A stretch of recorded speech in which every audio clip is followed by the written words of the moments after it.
Sunshine on my shoulders makes me happy. Is that John Bob Denver? No, Bob Denver was Gilligan.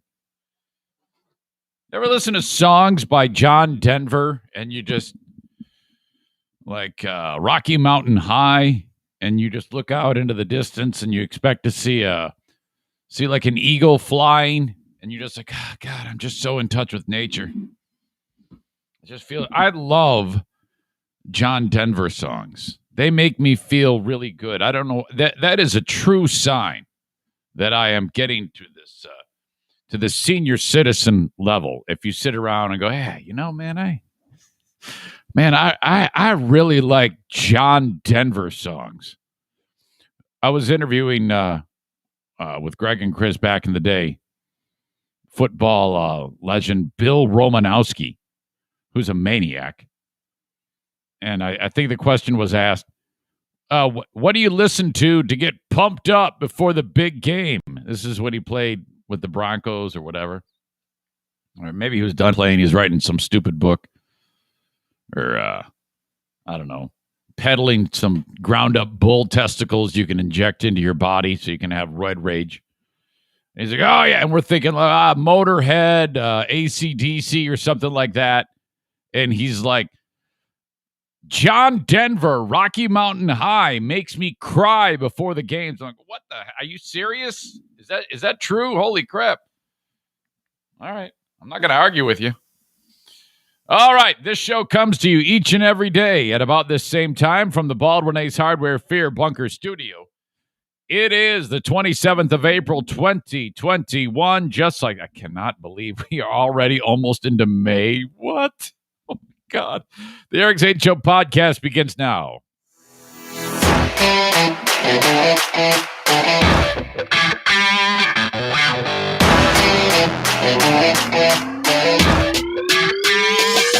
Yes, hello. Sean Gotti with you once again from Raleigh, North Carolina. And you know what? There's a million other things I'd rather be doing right now. But here I am, listening to the Eric Zane Show podcast. So without further ado, here he is, the one, the only, thank God, Eric Zane. Thank you very much, Sean. Sean in Raleigh, he likes to go by Sean Gotti, I guess.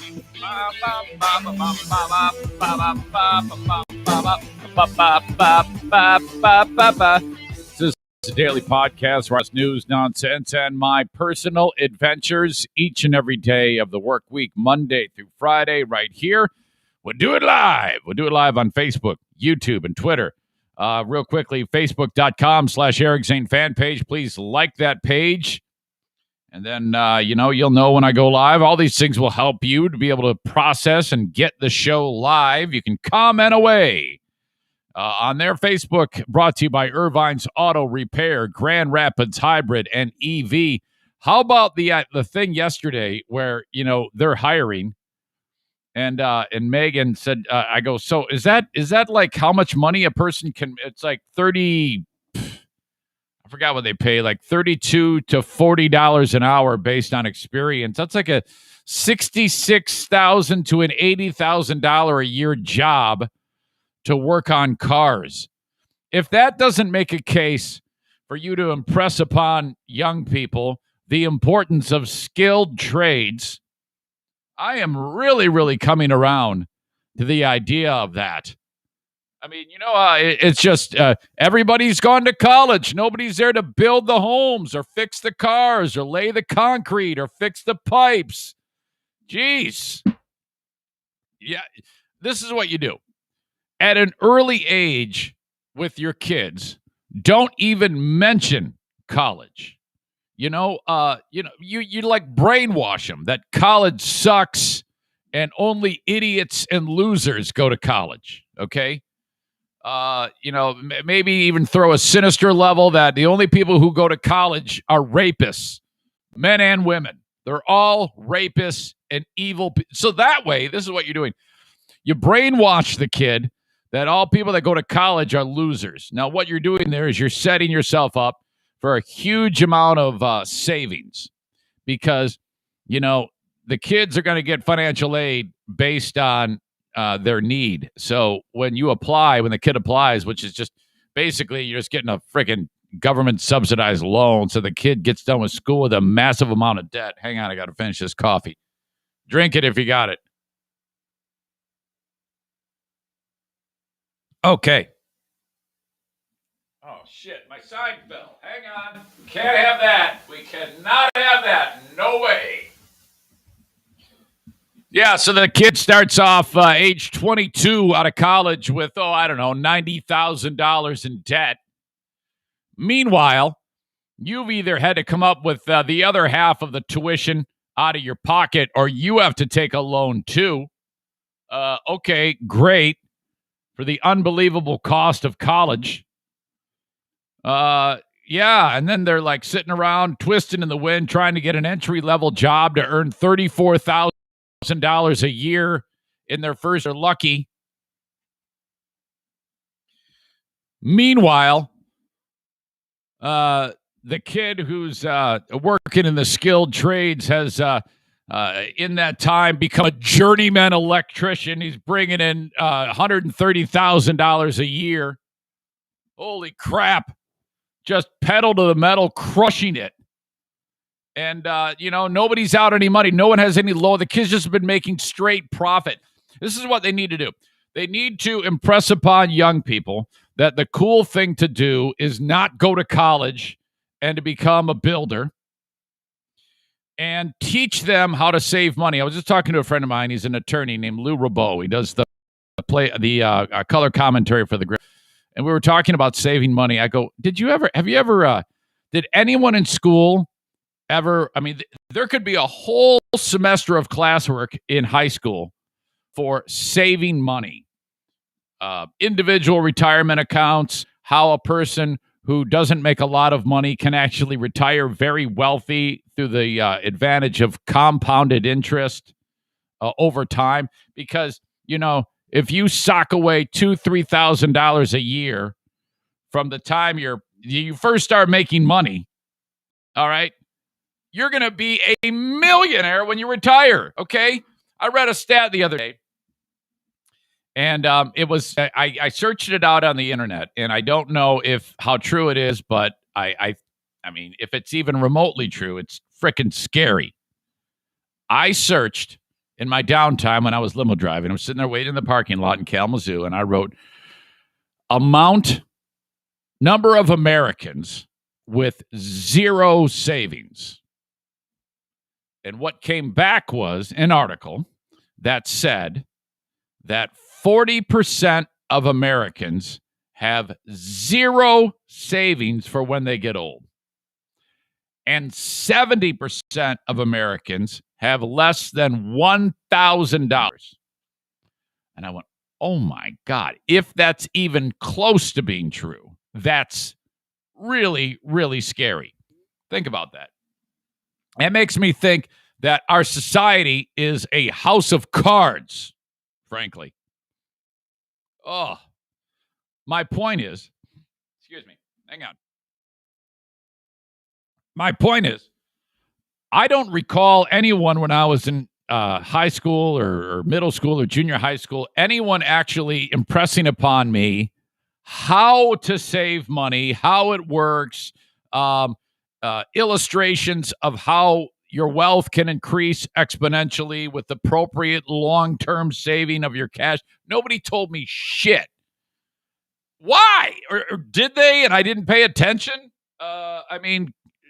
What the hell? It should be required that everybody has that down. Life skills, saving money, and skilled trades. Say no to college. I'm only kidding. Kind of kidding. Not exactly kidding. I'm not kidding at all. Fucking we need people to be building shit. All right. That is crazy. That started out with a tangent based on the fact that Irvine's Auto Repair, Grand Rapids Hybrid, and EV, not AV, not audio video, electric vehicle, is looking for a new person to be a tech there. That's how that all started. That's going to be the type of show that it is today. These type of weirdo moments. I'm really ADHDing today, really. And as you can tell, I'm extremely hyper. Always hyper. You can also watch the show on Twitter. That is brought to you by my friends at Blue Frost IT, a Periscope video on Twitter at Eric Zane Show. Please follow along, okay? I would love that. Thank you so much to Blue Frost IT. Hang on. Too warm in here. It's going to be like 75 degrees. Not bad at all. All right. If you could, on Facebook, if you would share it, that'd be great. Like it. Thank you very much. On Twitter, retweet it with a snarky comment. All those things. Nobody does those things for me anymore. No matter how many times I ask, everybody just ignores me and says, yeah, whatever. I'm not going to do that. Thanks a lot. You used to. Now you don't. What happened? What changed? YouTube. Follow me on YouTube, Eric Zane Show on YouTube. Subscribe to the channel, bell notification, thumbs up, and off you go. And wherever you download podcasts, you can find the show, the audio, just about anywhere. Just search Eric Zane Show, and it will pop up, or you can get any of the subscribe buttons, at ericzaneshow.com. Very gassy today. I keep like burping and hacking, and I don't know what the hell my problem is. Okay, last night was hockey night here in West Michigan. So we're doing the best we can in the American Hockey League. And putting a product onto the ice. The product's fine. That isn't the problem. The problem is the pandemic. So, you can only get 750 fans in there. But out of all these 30-plus teams that are in the American Hockey League, just one decided to make a TV show out of the games. Now, any game you can watch on AHL.com, and it's just a couple of cameras, and you can hear the radio announcer piped in. Our guy, Brandon, decided to make it a little bit more of a show and worked out a deal with a local TV station. And, they tipped me off early on. They go, hey, we think you're going to be hosting the TV thing for the Griffins, as opposed to what you normally would do, that is in-arena public address. Okay. So that's cool. I really enjoy that. But, what I had done for like 15 years was in arena PA. So that was a shock to the handful of fans that come up there that I'm not doing PA anymore. Well, as it turns out, the team figured out, Brandon did, that I can do both. So, when the TV show starts for the game, I'm there. I'm welcoming the fans. I'm saying, okay, and now we're going to turn it over to the broadcast crew to give you a preview of the game after this. So, one of those type of deals. I'm hosting. And I also have a opportunity because I'm right at ice level. In fact, when the battles are in the corner in the Griffins defensive zone for 2 of 3 periods, you can see me like high up staring down at the ice like I'm a freaking goal judge. Looking at the gameplay. Sometimes you'll catch me looking at my phone or yawning or I don't know, whatever. Looking down at the ice. And then I have to be ready because since I have an excellent vantage on that side of the ice, if something happens, I might make a comment that is heard on TV or because it goes out to the TV and it goes out to the radio as well. It's on both. So, Larry Figursky, Lure Bow, and Mike Knuble, their vantage is sometimes blocked on the left side of the goaltender, depending on where the puck is. If there's a scrum in front of the net, so I'm there doing the Pierre Maguire. Oh my God, adding to it. So, like a couple times during the game, there's a scrum for the puck. It starts bouncing, it clanks off the post and something like that. And I'm like, oh my God, guys, because they don't see it. I go, hit the post. Zane, what did you see? Well, yeah, it was a scrum for the puck. Everyone is digging at it. Popped out of the goalie's glove, and the next thing you know, it's going in towards the net. It's stopped only by the pipe. Bullet dodge for the home team, something like that. Just shit like that. Real easy. And so that is a regular thing. So, and then when we need to pump up the crowd, Brandon says, Zane, you're live in the house. And that means people in the arena are going to hear me, but not on the radio and not on the TV. It's just a button, okay? So you press one button, and I'm on TV and radio. You press another button, I'm not on TV and radio, and I'm in the arena, okay? For some reason, Brandon was having trouble with the button mechanism that I was just telling you about. So during the game, Dylan McElrath for the Griffins, who is arguably the biggest, strongest, toughest player for sure in the American Hockey League, but also the National Hockey League.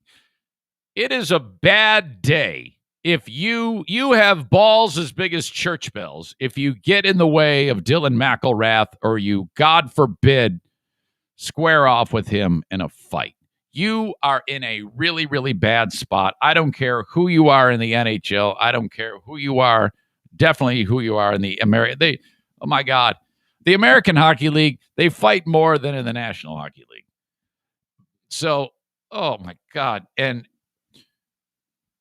McElrath is the nicest guy on the planet until the wires cross. And if they cross, he's, like when Mark Ruffalo plays the Hulk, when he calms down, then it takes forever for him to calm down. And then once he does, he kind of goes back to human form. That's McElrath. So wires crossed early. And the next thing you know, he's killing people. And he's pretty good at hip checking and clean, devastating hits. And he'll also punch you in the next week.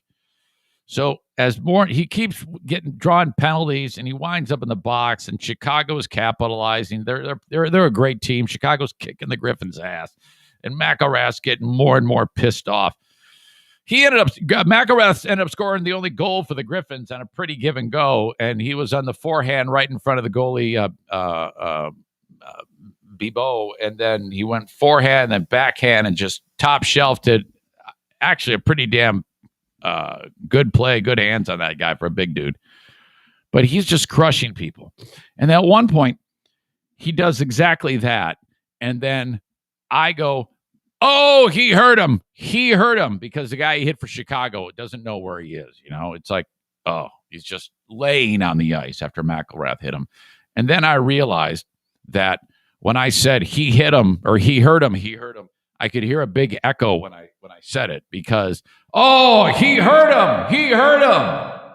The whistle blows. Everybody's tending to the guy. And then the entire arena hears, oh, he hurt him. He hurt him. Because I'm supposed to be on the radio and TV at that point, but Brandon hasn't hit the button. So it's to the arena. It doesn't, I don't think it, oh, fuck. So I'm like, I look back at Brandon and everybody in the arena looks at me like, what are you doing? I'm like, oh, shit. Okay. So I kind of gave Brandon the stink eye and I'm like, hey man, I know you got a lot on your plate, but I can't be live in the house because, seriously, it's embarrassing for me to be blathering on about something, thinking I'm on the radio and TV. There's two different voices. In-arena PA announcer is, and now, it's a Monday night in Grand Rapids. Let's play Griffins hockey. That's the thing. And then, TV radio voice is, oh my gosh, guys. Yeah, that was a bouncing puck right in front. It was right in the crease there. There was a scramble for it. I'm providing analysis.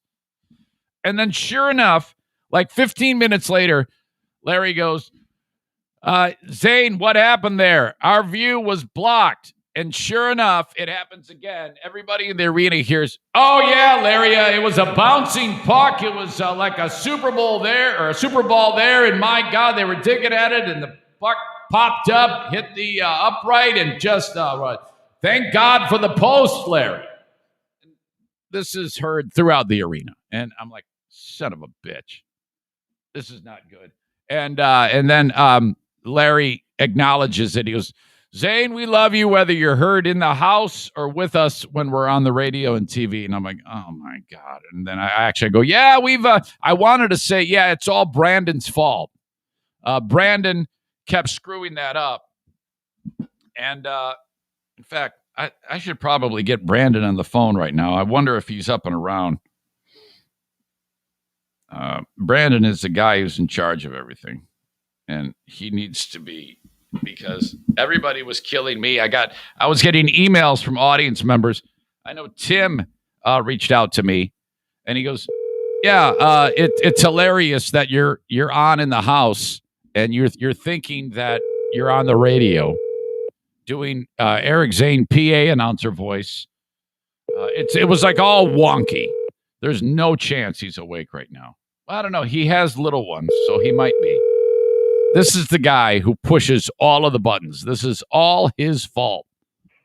Damn it. You've reached Brandon Nelson. Sorry. Come on." So obviously, that's a bummer that I couldn't get him. But my God, that was terrible.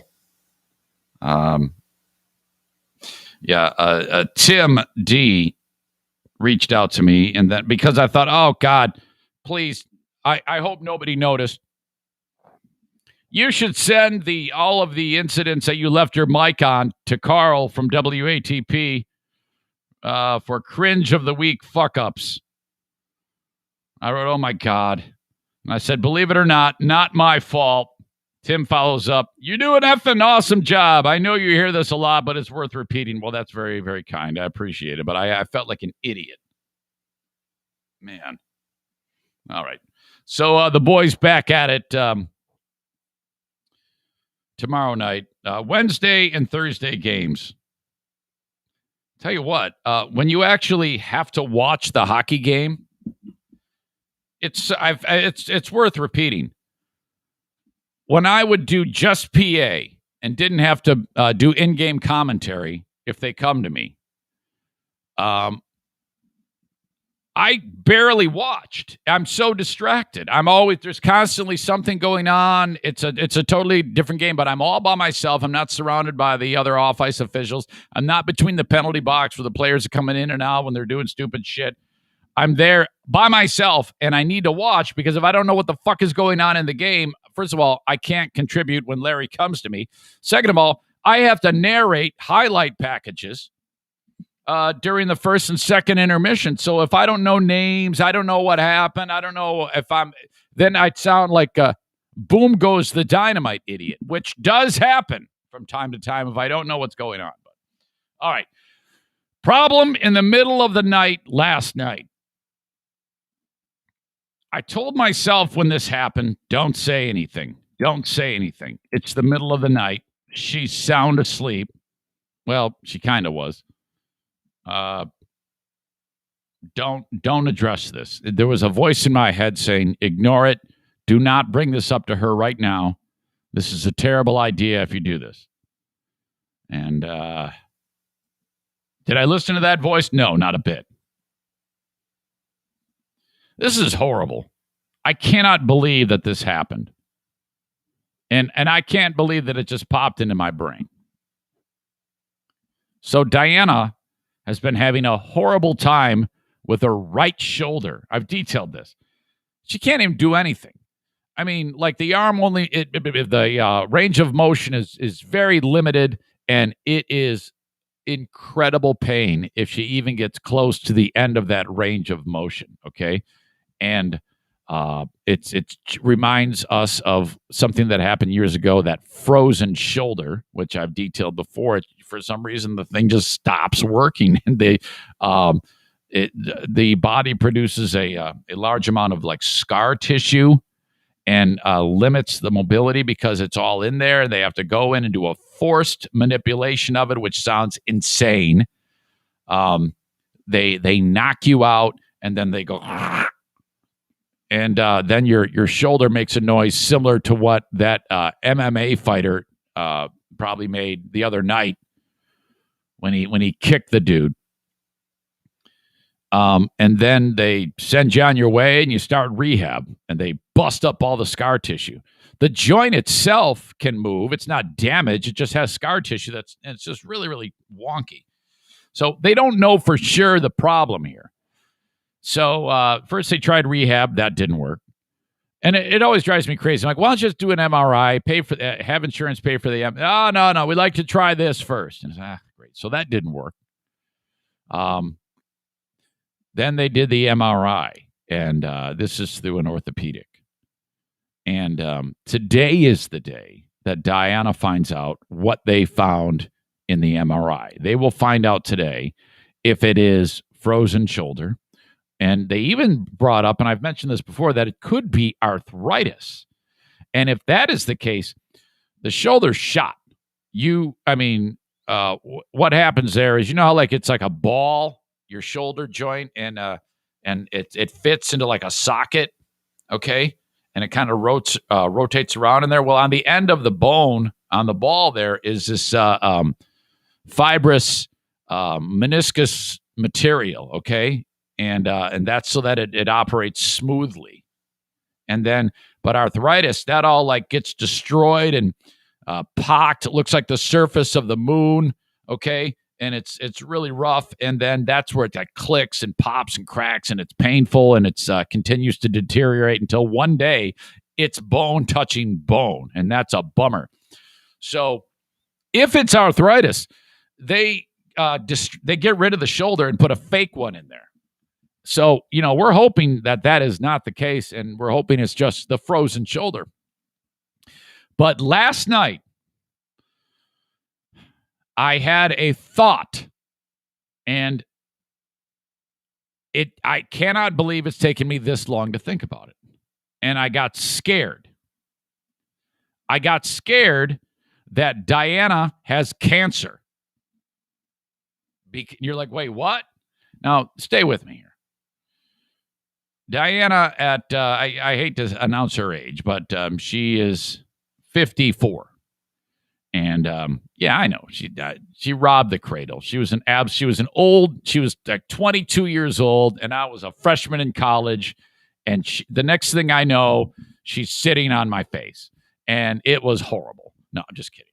I feel bad about that. I just had a notion that Jackie is going to hear this, my daughter, and that's Jackie. Don't ever bring up that you heard that stupid joke. So she used to buy beer for me, and she was much older than me. While freshman Eric in college is just trying to find his way.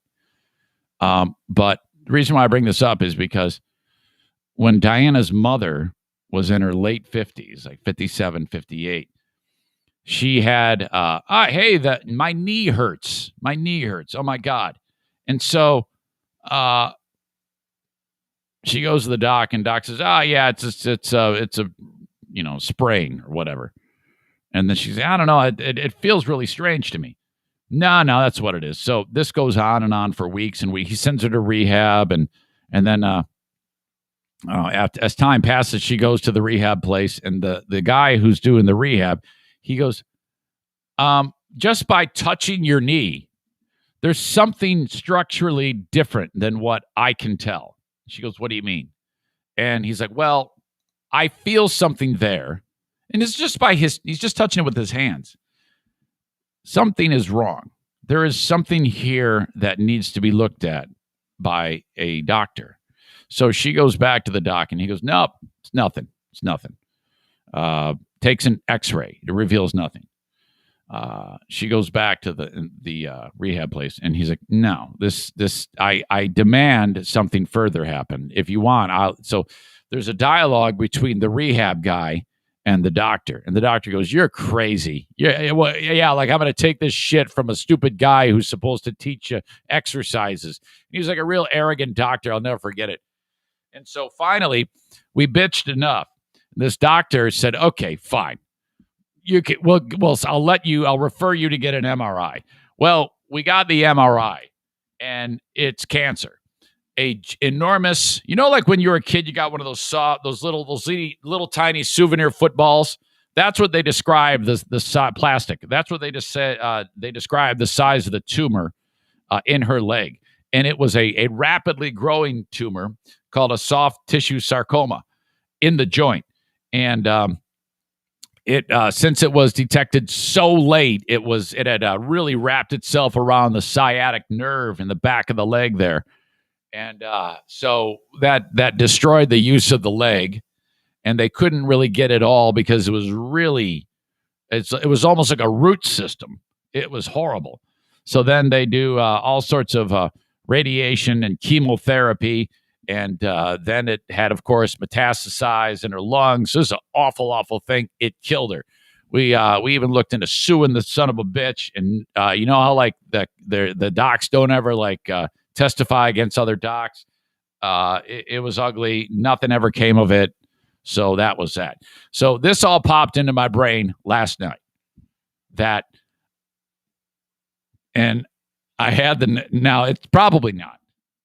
In fact, I'm 99% sure.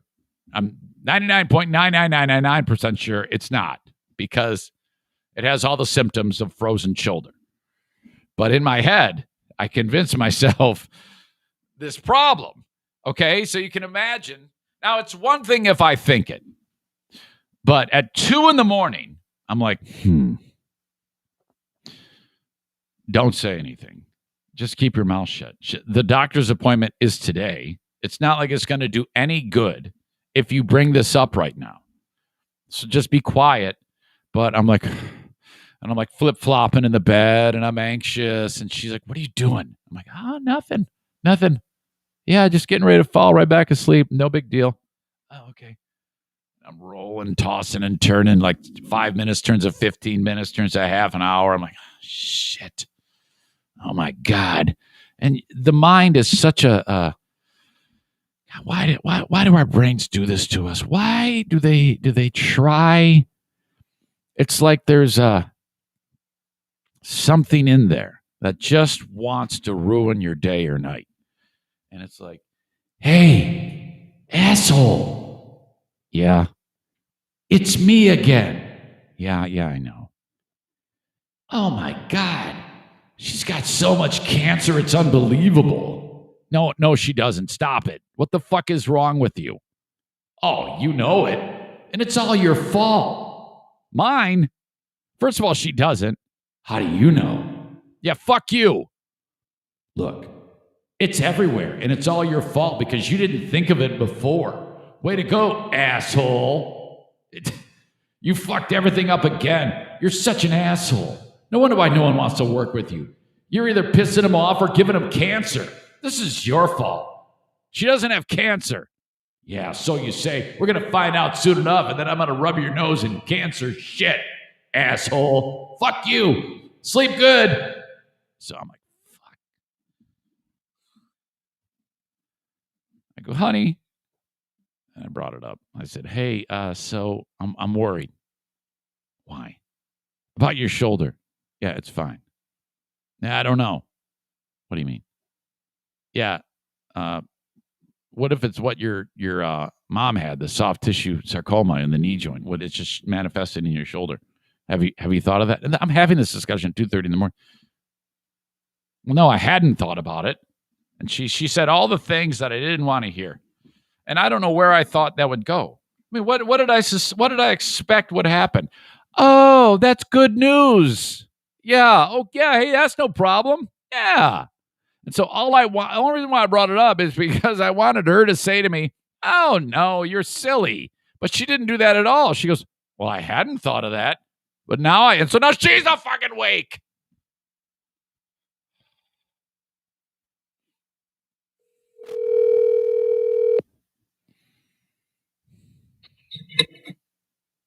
Hello. Hi, honey. It's me. Hi. Yeah, I'm doing the podcast. Yeah, I know. What are you doing besides the podcast? Why are you calling me? Well, I was just sharing a story with the audience. Oh, yeah? What do you think it's about? You scaring me last night? Or worrying me last night? That one? Yeah. So I'm still slightly worried. And are you still worried, or are you not worried at all about what I did?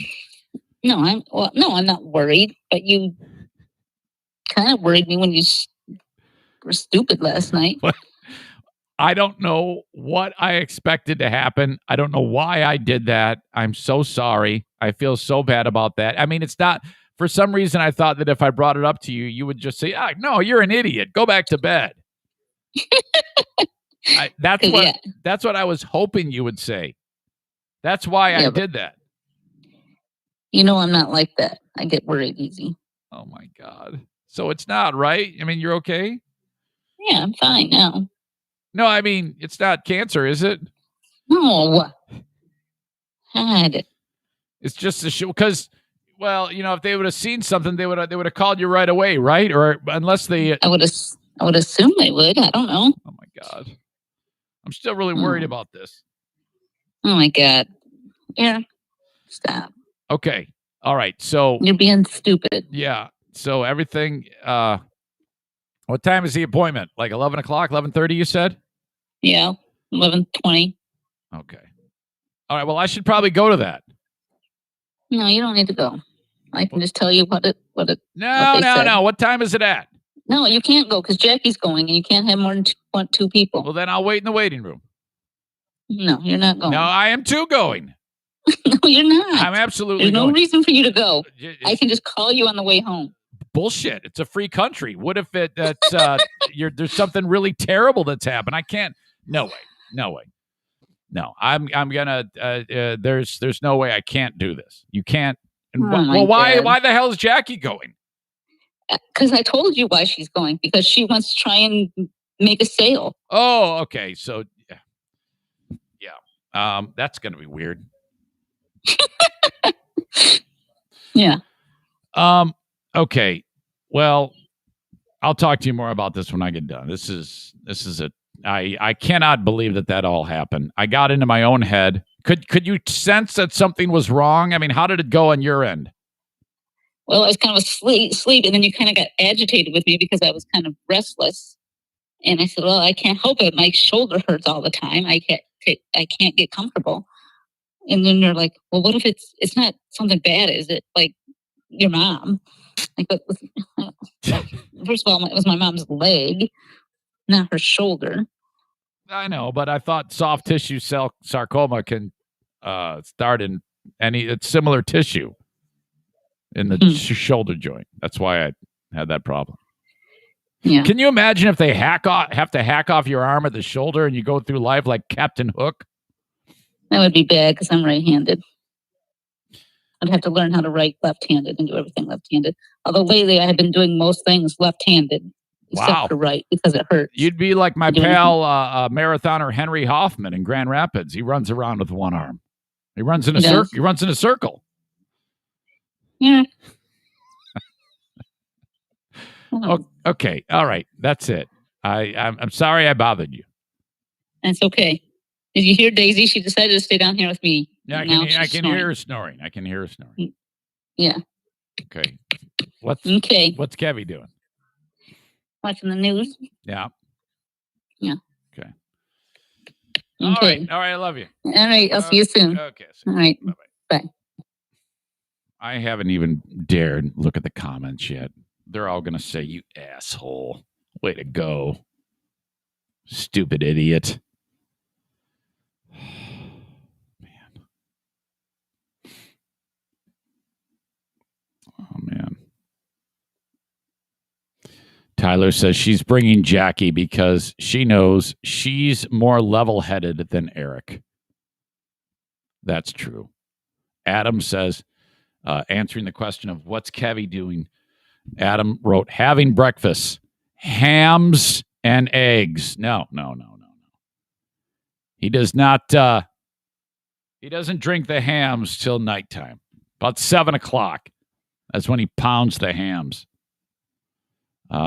Jason Schaefer is such a slob. He wrote, bet it's arthritis from repetitive motion. All right. Stevie says you're going to make her a duct tape brace for her shoulder. In case you don't know, yesterday I made a duct tape brace, a prototype medical device for my hand. It worked flawlessly. And you guys make fun of me, but I'm telling you, that thing worked awesome. Okay. I see Joey Williamson from Hollywood's World of Sports is in attendance. I'm going to reach out to Joey in just a little bit. In fact, when am I going to talk with Joey? probably right around 9 a.m. In fact, I'm going to send you the link now.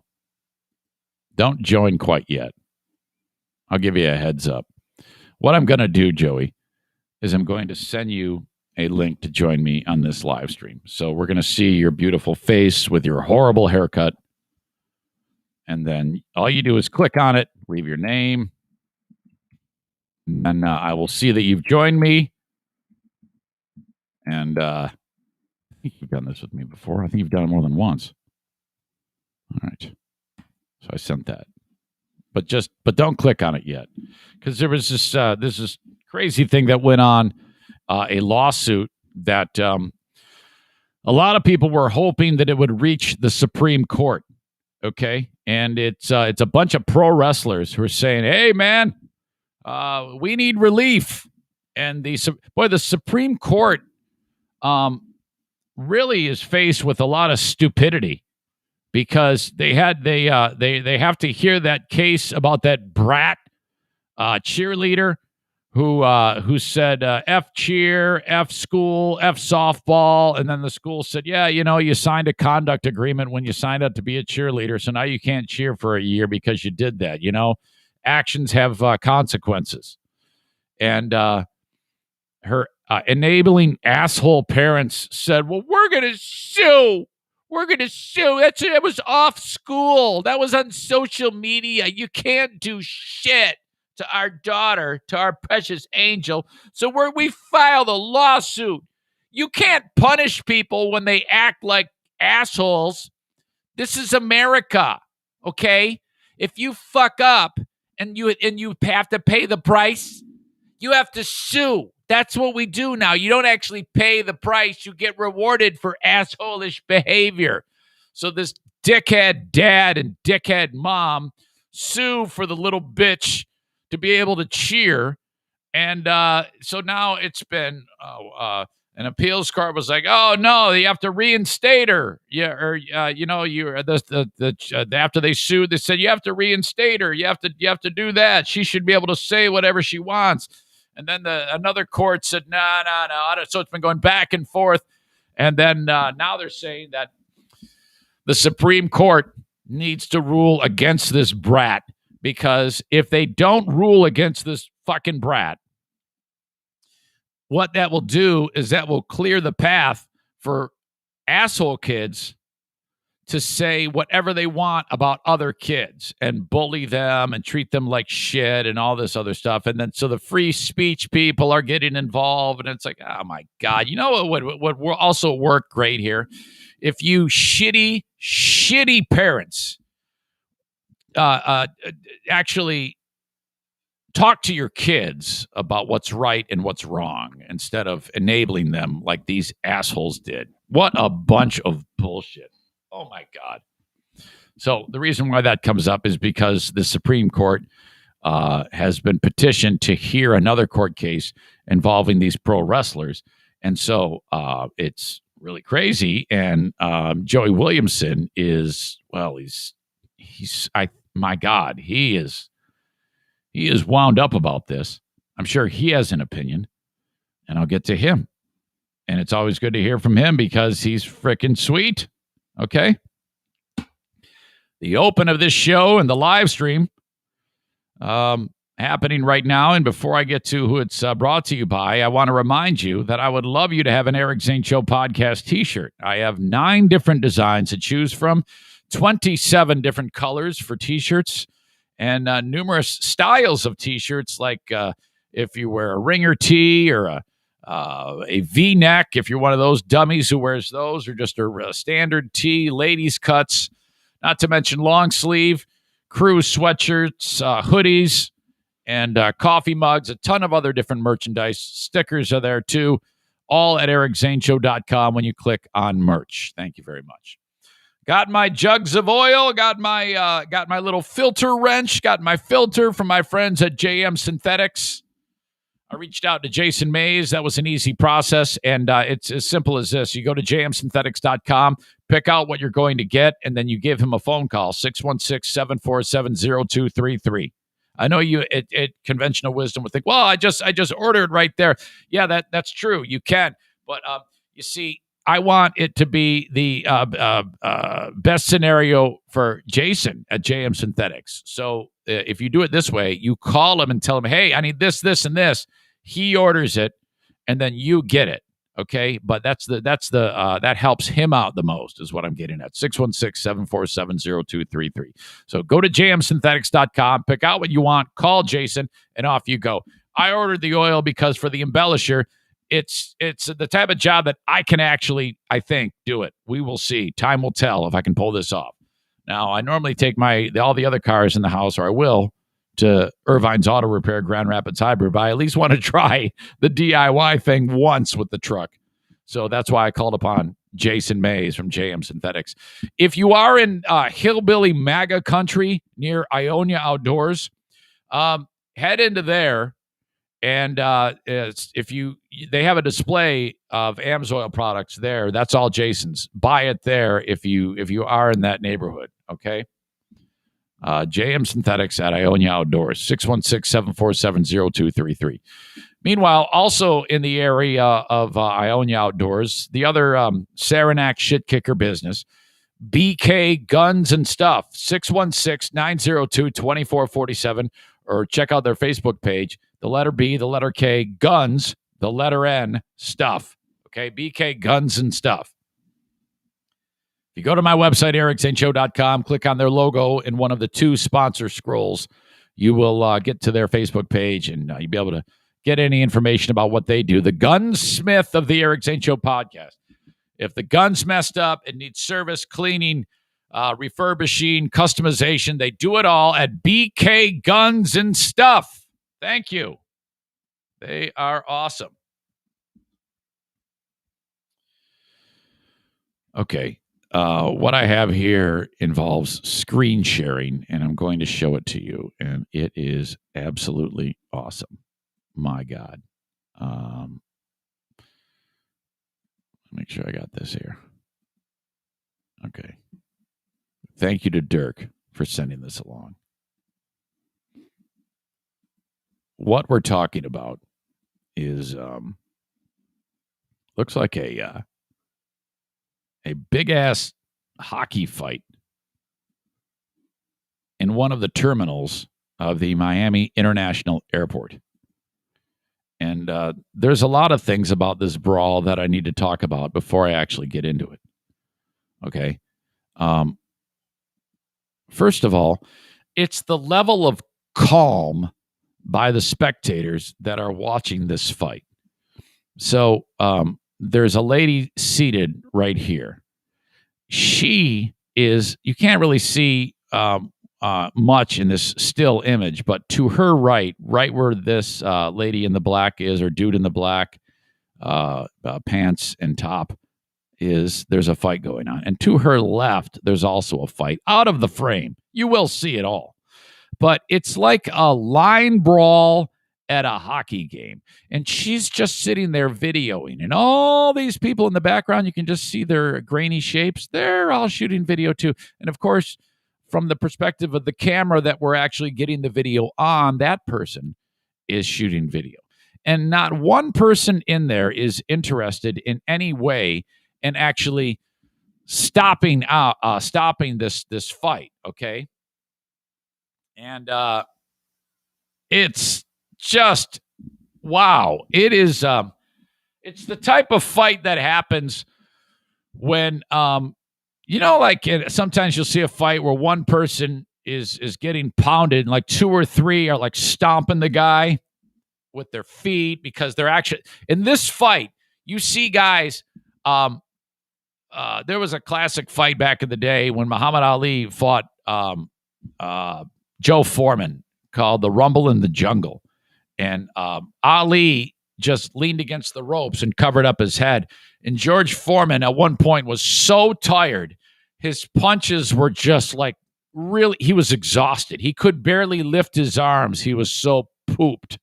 And the punches weren't even hurting Ali because he was just gassed. Okay, his heart and lungs were shit, and he just and so Ali let him get so exhausted, and then in 1 10-second span, he was completely refreshed. Ali, He whipped around, threw a hard straight jab, and then finished him with a cross. And then George Foreman was down. He was like, all these guys in this fight they've thrown so many punches on these recipients of the punches that they're actually getting tired. Okay. And then they get so tired that they just start kicking whoever this victim is. There's two fights going on. It's like a line brawl in hockey. So, all right. So I know if you're just listening to the audio podcast, it's going to be a little tough. So I'll do my best to kind of paint a visual picture for you. But if you do kind of lose your way, just know that in the comments of this podcast and on my social media, I will post this so you can see it. It's really spectacular. All right. So here you go. Okay. Now here you go. You got red shirt, black shirt taking on blue shirt here. Okay. So that's happening. And then here you got, these are all travelers at the airport, white shirt. And look at this. They're stomping over here. And then I love the camera work. The camera pans right and left. Maybe next time, hold your phone the other direction to get them both in the frame. But this guy here, the pants are down past the ass. So these two are going at it, and then these two are going at it. I don't know what the teams are in the battle. But, okay, it is. Look at all the punches being thrown. And then no security whatsoever. No one at the kiosk, nothing. This guy in the red here going to town with just bludgeoning, pounding, ground and pound punches. This scenario, you got 4 people in this pile and just kicking in the head. And then this lady right here, if you remember this lady, she was seated, okay, as this is all going on. She's seated and calmly getting this video. Look how calm she is. This guy's walking around in the background with his tote, with his bag on wheels. And then all this shit is going on. My God. And then nobody gets involved, man. Nobody. And then this lady, she's getting footage over here. Now she goes over here for a little close-up action. And then this guy here in the blue shirt, he decides he better casually walk over and maybe break this up. 5 million views on this, by the way. And I also, I can appreciate the lack of damage here on the fight, because the only thing getting damaged are people's faces. And they're not like throwing anything. They're just, it's just a standard ground and pound stomp. Gone are the days when if someone goes down, the fight is over. Okay. You have to actually attempt to kill them with your feet and your fists. And that's what's happening here. You can't just knock somebody out and they go down and, you dust off and then the winner takes the girl home. You've got to actually try to kill the person. All right. So here you go. By the way, Dirk, when he sent this along, he look at this guy right now. It's frozen in time. This skinny dude is about to kick into the asshole of this guy right here. These are all black people in this fight. It is. I cannot let this go because I have to be fair here. Every single person in this fight is a black person. So Dirk wrote, Which lives matter? A smart-ass joke about the ethnicity of that whole movement and the fact that everyone in here is a black person kicking another black person's ass. We can't ignore that. That has to be brought up because it is, in fact, true. So, all right, I don't think that has anything to do with it. To me, these are just 2 or 4 pissed-off factions beating the shit out of each other. I wonder if these are 2 separate incidents that they don't even know. It just happened. They just happened to break out at the same time. So there you go. Look at the kicks. Now, this little skinny fucker right here, there is no way that this guy can do any damage here whatsoever. And I can't even tell if these are men or women. I have no idea. I see long hair, skinny legs, thigh gap. I have no clue. This guy is reaching back to throw a punch, but it's not. It's a piss poor punch.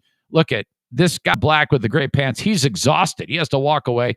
This dude a stomp. He walks away, and then this guy. Look at this guy picks up his bag and he just starts to leave. So does the other guy. They're gonna go get on the out of here. And then here comes like baggage claim guy and some other dude. And then meanwhile, The guys who just picked up their bags are going to go board the plane. They walk into another hornet's nest, and then it's going to start all over again. They're helping this guy. Now look at this. Here you go again. These guys are going at it again. Incredible. And look at it. Here comes the dude with the white sweatpants. It's round number 2. And then dude in denim shirt, he's like, come on, man, let's go. It's over. It's over. And then baggage claim dude is like, all right. He's the only white guy for miles. These guys are, and then the denim shirt guy hugs white sweatpants. And look, she looks back. The lady shooting the video, she looks back like, are you getting all this? Are you getting all this? This was incredible. Oh, my God. I really congratulate the heads up of the people shooting the video. And by the way, the name of this store in the background here is Urban Decay. What? The store is Urban Decay while all of these sweet black people are beating the shit out of each other. Oh my God, right in the terminal of the Miami airport. This is a great, great day that we have such incredible ability to shoot this stuff for the world to enjoy. And then I like how they just pick up their bags and, all right, let's go get on the plane. My God. And I guess the question is, how is it that for a minute and a half, there is no security or a cop? I mean, nowadays, if you're a black person driving down the street, and if you change lanes without using your blinker, you're going to get shot in the face by 15 cops. But if there's a fucking fight in the terminal at the airport, there's not a cop for miles. What the fuck is going on here? How can that even be? Holy crap. Woo! Let's bring in a legend to the Eric Zane Show podcast. He is Joey Williamson from Hollywood's World of Sports. Now, you're a aficionado of the combative sports. So what did you think of that fight, Joey? Which one? I mean, all of them were pretty epic. The Chris Weidman fight? No, well, not only that, but I was just doing the breakdown. I don't know if you saw it. Maybe because you were logging in, you missed it. But there was a great fight at the Miami International Airport. Yeah, I haven't seen anything that wild in quite a while, actually. Oh my God, it was terrible. There was nothing fake about that. No. And some would say there's nothing fake about pro wrestling. Well, I mean, the outcomes are scripted. We all know that, but this isn't about that at all. Yeah. You sent me a link of something that I saw that was quite interesting because tis the season when the Supreme Court decides what court cases they're going to hear, which ones they're not. And so this is a big deal for a lot of people who, they're waiting for the highest court in the land to weigh in because this is the final stop along the way. Isn't that correct? Correct. Okay. So you being probably one of the most knowledgeable people on the planet about pro wrestling, this story interested you because a number of pro wrestlers from way back in the day have been trying to be compensated to see if their lawsuits could be heard by the Supreme Court that had been dismissed by lower courts because they claimed that the WWE was in on it when it comes to head injuries and what they knew. And so the wrestlers and families of wrestlers are saying, hey, this is bullshit. We need to be compensated. Isn't that right? Yeah. And the thing of it is with, WWE, most pro wrestling companies, they don't offer health insurance. That's been common knowledge from as far as I can remember. But I will say this, when they do get injured, I do know, and somebody told me this, I forgot who it was, they do pay for the surgeries and they do pay for the rehabilitation. So it's like they do some good, but then they don't. Yeah. How in the world can an organization that has so much money at its disposal not provide health insurance? I don't see how that's even a thing. Because WWE considers their performers independent contractors and not actual employees. Yeah, I get that, but wouldn't it behoove them to take care of their wrestlers? I mean, it's no different than the UFC. I mean, people argue that the UFC doesn't take care of its fighters based on the pay, because the pay does suck, compared to boxing. And I feel like there's more of a risk in MMA than there is boxing. Yeah, I guess opinion. so. I guess so. And also, if you look at it, they combine the athletic world and the combat sports and the theatrical world. I mean, yeah, I guess you're right. The argument can be made. Folks in MMA don't have that, and actors have to pay for their own insurance. Yeah. And so, all right, I get that. So, now in the lawsuit, they claim that the WWE knew that their wrestlers' brains were being turned to mush and didn't tell them, didn't divulge that information. How does it? It sounds sticky to me. Well, the thing of it is the concussion situation in WWE is much like the situation that happened with the NFL. They did not start investigating head injuries until something tragic happened.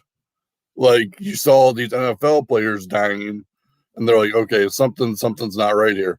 So, I mean, basically, if you've seen the movie Concussion that, Will Smith stars in, basically kind of gives you the lowdown on how things started happening. And, same thing is kind of true with WWE. They really didn't start looking into the head injuries and concussions until the Chris Benoit situation. And in that, his brain was CTE infused, and he ended up killing his family, right? Yep.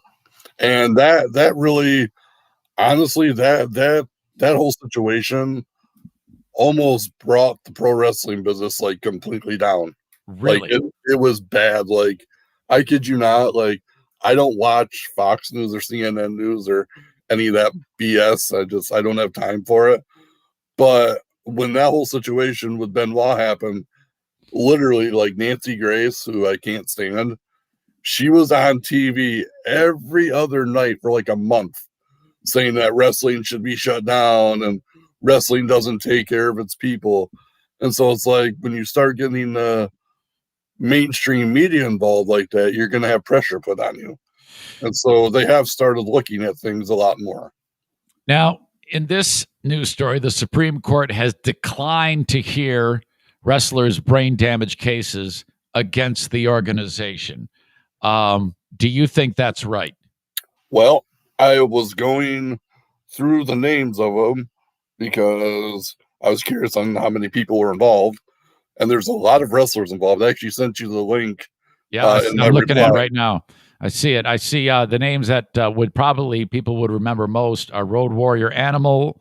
That would be Joseph Laurinaitis, Jimmy Superfly Snuka, Paul Orndorff, King Kong Bundy, which is Chris Palace, and the guy who played Mr. Fuji, Harry Fujiwara.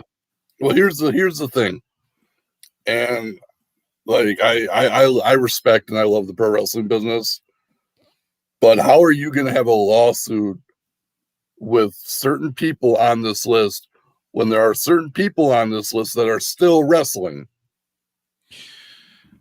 Yeah, it's I totally get it, and I mean, I would love that they could be taken care of, but at the same time, I guess what always is my question is, for people who are in combat sports or play football, how is it that you could never think that smashing your brain repeatedly would have anything but a terrible effect on your overall health? How could the brain is, out of all the organs in your body, I would say the one that you cannot hurt is the brain. There's very little wiggle room if you damage the brain. I think most people would agree with that.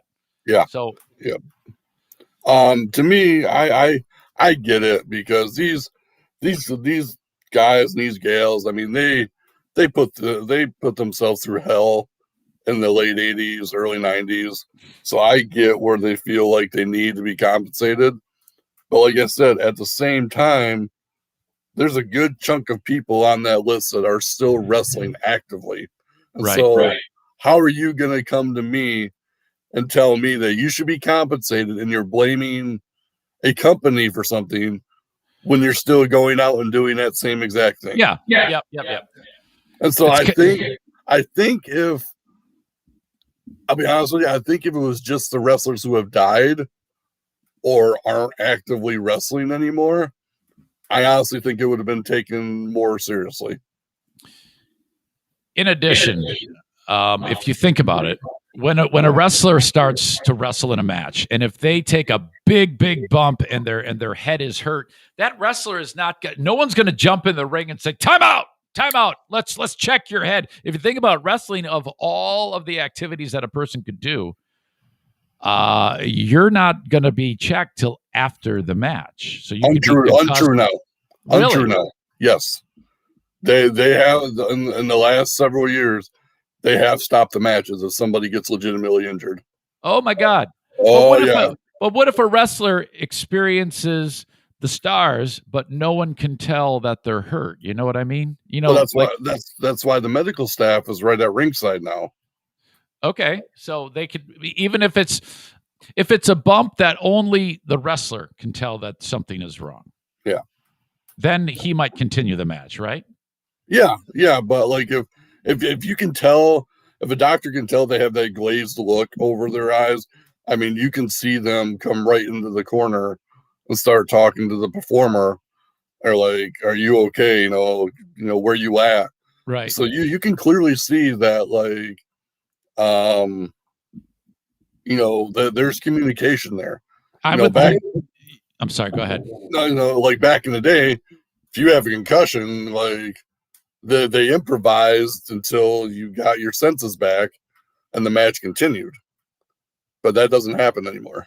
Yeah, you can't have that. And I think it's important that the wrestler, when they know they're concussed, it needs to be impressed upon them that they need to stop. I mean, frankly, if they try, because sometimes you hear about an NFL player might try to hide his injury and keep playing.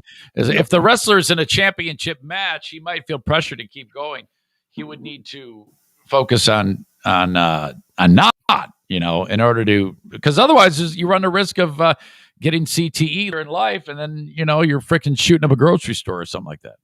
Yeah, no. So WWE has made a lot of changes to protecting themselves. Like, back when you used to watch, and like at its height, you would see people getting hit in the head with steel chairs and other weapons. They don't allow trauma to the head like that anymore. Yeah.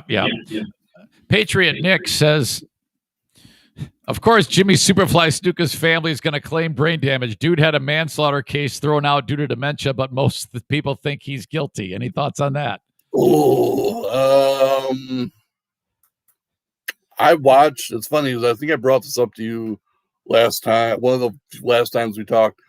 There is a show called Dark Side of the Ring, and it investigates some of the biggest secrets and biggest stories that WWE doesn't necessarily want you to hear. And they seem to think that Snuka had some sketchy dealings. And he was hanging out with the wrong crowd. Well, not that, but he was accused of murdering his girlfriend, and the case was never solved. But many think that he's guilty of killing his girlfriend back in the day. Yeah. So, fascinating show, by the way. I know I've talked to you about this before, but Dark Side of the Ring is one of the craziest shows I've ever seen. And actually, season 3 starts on May 6th again. What is it on? How do you stream it? It's on Vice TV, the channel. And I mean, I'm not sure if Vice is on Hulu or not. I mean, I watch it through my cable provider. Okay. I know seasons 1 and 2 are on demand on Hulu. So those are really, I mean, they're worth checking out. some of the episodes, like they talk about what happened with Owen Hart and how he died. Yeah, they did a 2-part episode on the Chris Benoit situation, which was very intense. They've done stuff like on Bruiser Brody. I know this season they're doing stuff on Brian Pillman, The Ultimate Warrior, a couple other people. So, have you ever seen that Owen Hart video? I have not. There, people have tried to post it like onto YouTube, but then YouTube takes I don't want to see it. I don't want to see it either. I was 14 years old when that happened, and like it kind of traumatized me hearing about it. Yeah, because it's like I can't, like, me being a fan, I'm thinking, oh my god, I wouldn't have wanted to been in that show in person, seeing that happen. Oh yeah, I can't imagine those people. You could do a documentary about how what they saw affected them, and you could do a whole 3-hour movie about what people experience without describing what happened and without showing the video, just to explain what from their perspective. Yeah, exactly. And so, to me, I always thought about that as a wrestling fan. Like, I hope I never see anything like that at a show ever. Yeah. Like, I mean, I've seen guys get injured at a show, and it's not fun to watch. Like, it kind of takes the positivity out of it, and so I mean, yeah, it's a tough business. They say mixed martial arts is the hurt business. I mean, pro wrestling's kind of right up there. Did you see that dude break his leg over the weekend? Yeah, Chris Weidman. Oh man, how ironic was that? Because Anderson Silva did the same thing against Chris Weidman years ago. Yeah, it was 5 years ago when Silva did that, and Weidman was probably like, oh my God, I'm so glad that's not me. And then, oh, Jesus. Oh God, it makes you wonder, because it was such a simple, no big deal calf kick that it makes you wonder, was the legs cracking beforehand? Oh God, it was just one of the oddest things ever. And then the fact that you had reverse angle, slow-mo of that thing. And when Weidman's leg hit Hall, it broke, but he didn't register. If you notice, it wasn't until he planted the broken leg that he went, oh my God, that, it was really incredible. Of course, it all happened very fast. I thought what was crazy when I first started seeing it, I thought Uriah had some damage because it looked like his kneecap moved. Oh, when Weidman, yeah. So that's what I thought everybody was talking about. But then I went and saw like the full replay, and I'm like, no, it's not Uriah that's hurt. It's Weidman that's hurt. Is it weird in a big picture kind of thing that humans try to keep each other safe generally, but you can do that and you can do this and you can smoke and you can drink and you can, what I mean? Yeah. Is it kind of a weird scenario of, hey, we got to help each other.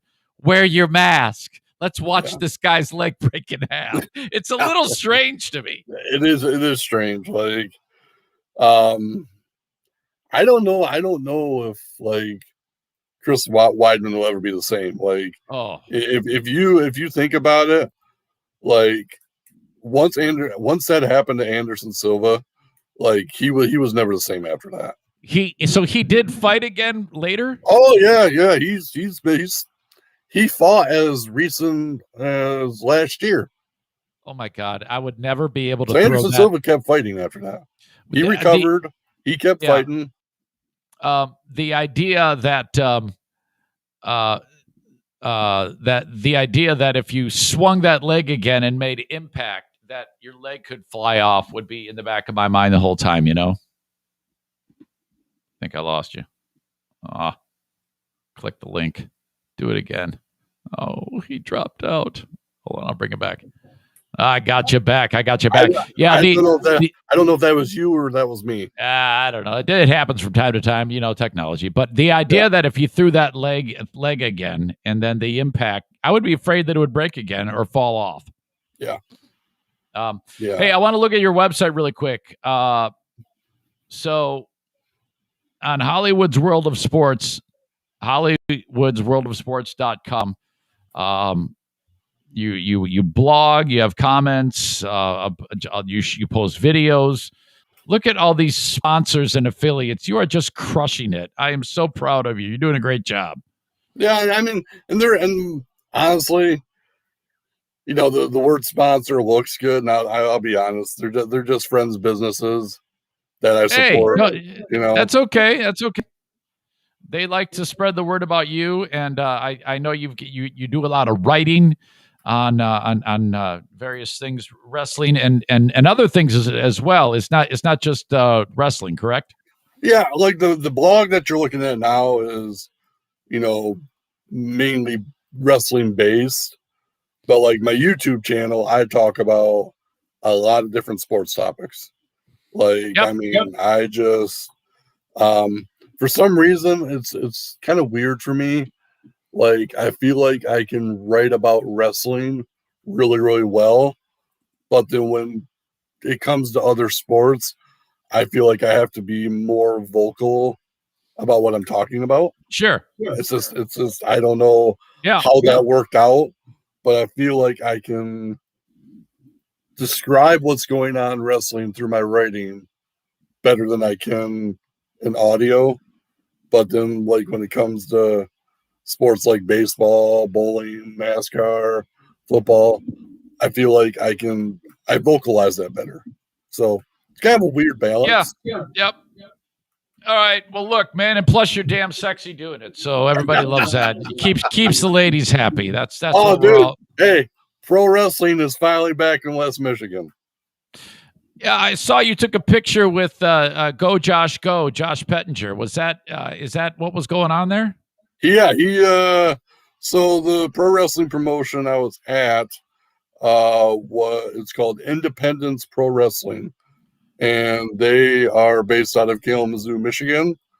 They just had their first show back in a year on Sunday. Nice. And it was Battle Creek, full blast, awesome facility.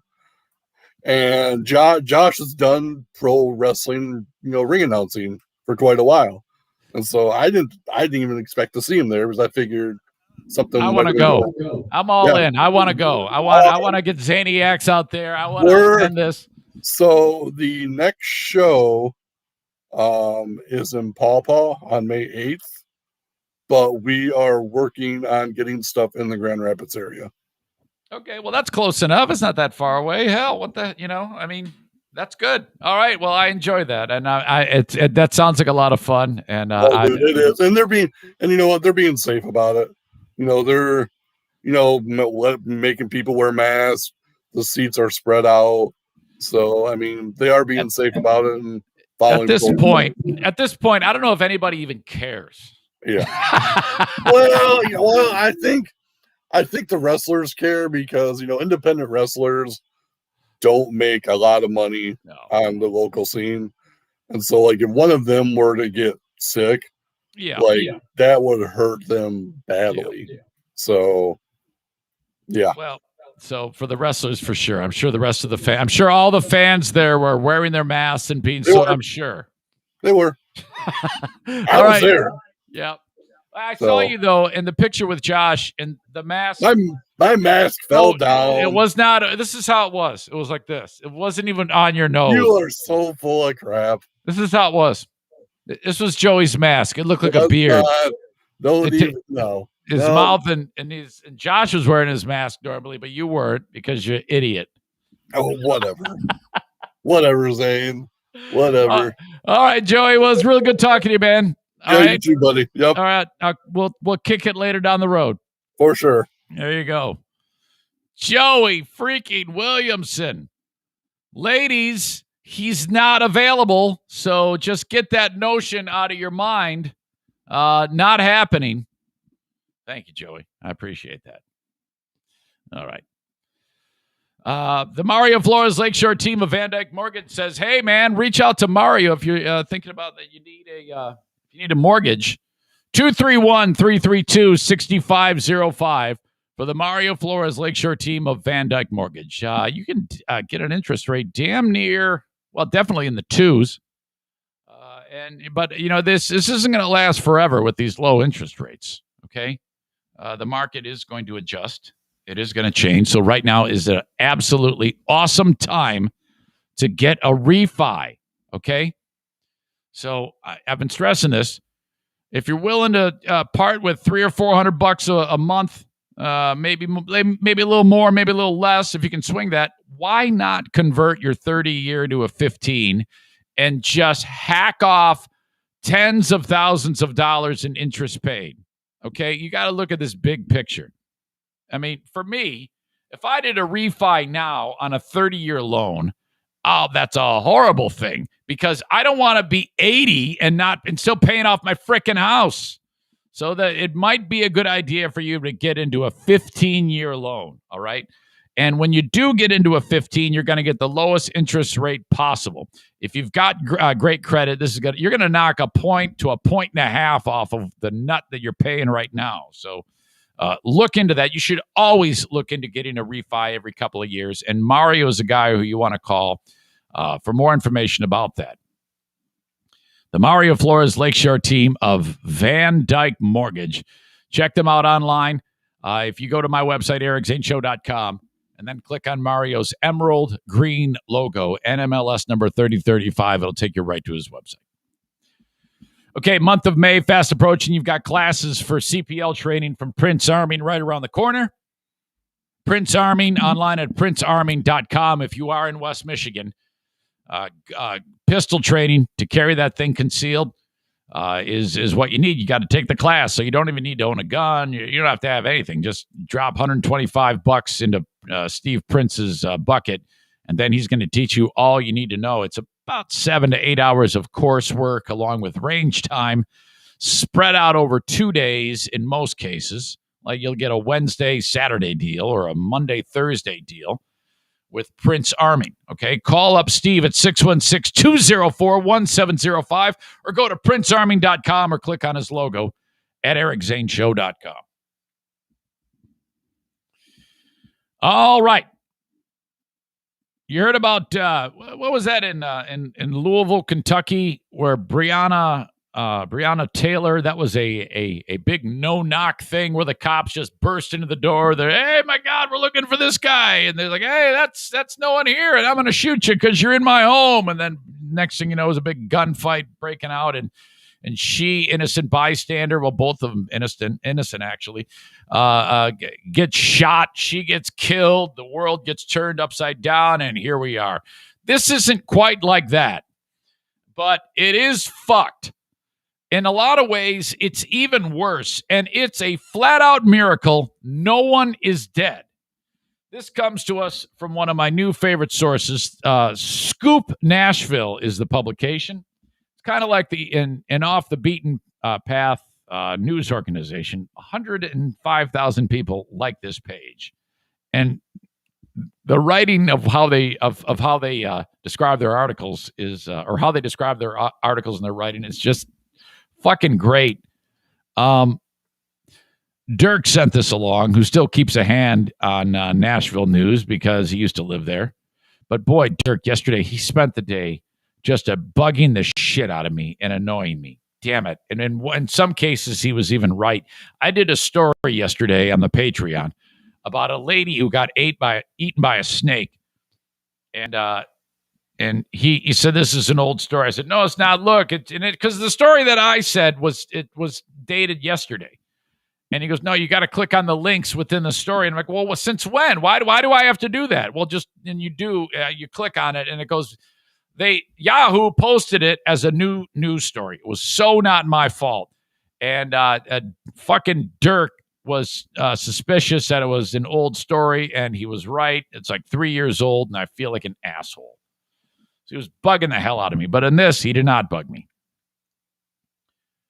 A guy named Khalil Abdullah is a bounty hunter in Nashville. And this incident happened in North Nashville not that long ago. And he was finally just taken into custody about 10 days ago. They had been looking for him.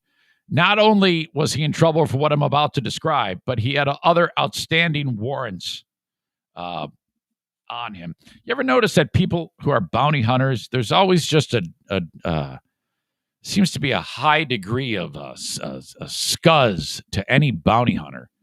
I mean, take Dog the Bounty Hunter, who I used to be infatuated with. He's pretty scuzzy.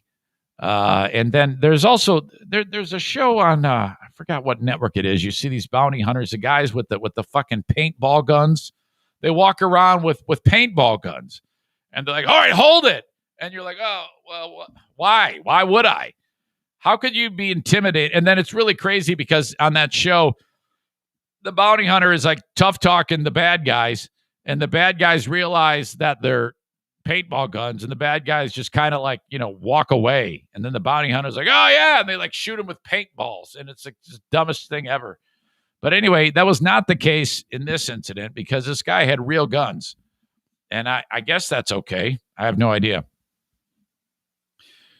Khalil Abdullah and his henchmen kicked open the front door of a Nashville home, threw the family to the floor, and held them at gunpoint, believing the father was the person they were seeking who didn't show up for court, despite his assertions otherwise. When they eventually realized they were at the wrong address, they attempted to leave without involving the police, and they just took off. So can you imagine when they go, yeah, they like put the guns away and just, well, we'll be going now. Sorry about your door. That's what they tried to do. The family got a license plate and they called the cops. And it took this long for them to apprehend Khalil Abdullah, the owner of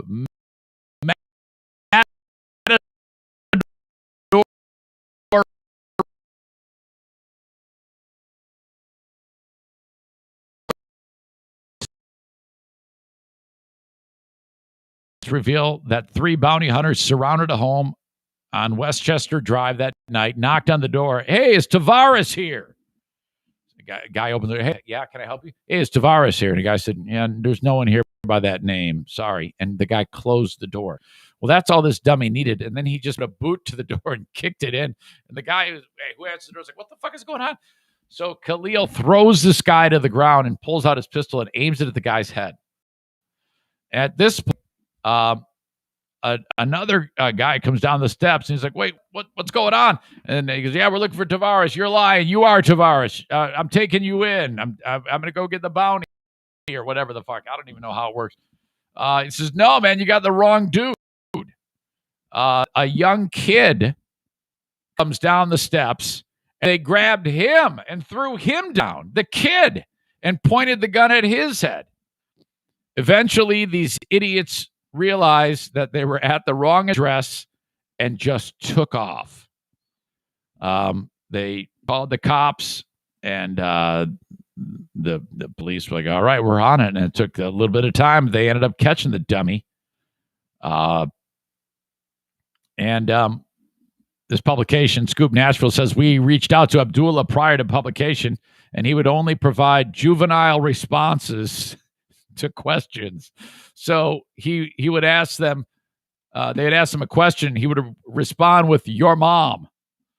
Abdullah was charged in Georgia several years ago for a near identical incident. Abdullah is currently charged with 3 counts of aggravated assault with a deadly weapon and aggravated criminal trespass. Trespass is free on $16,000 bond posted via Brooks bail bonding. So, all right, maybe he'll skip bond. And somebody with a fucking airsoft gun or a paintball gun or a shitty taser will try to bring him in too.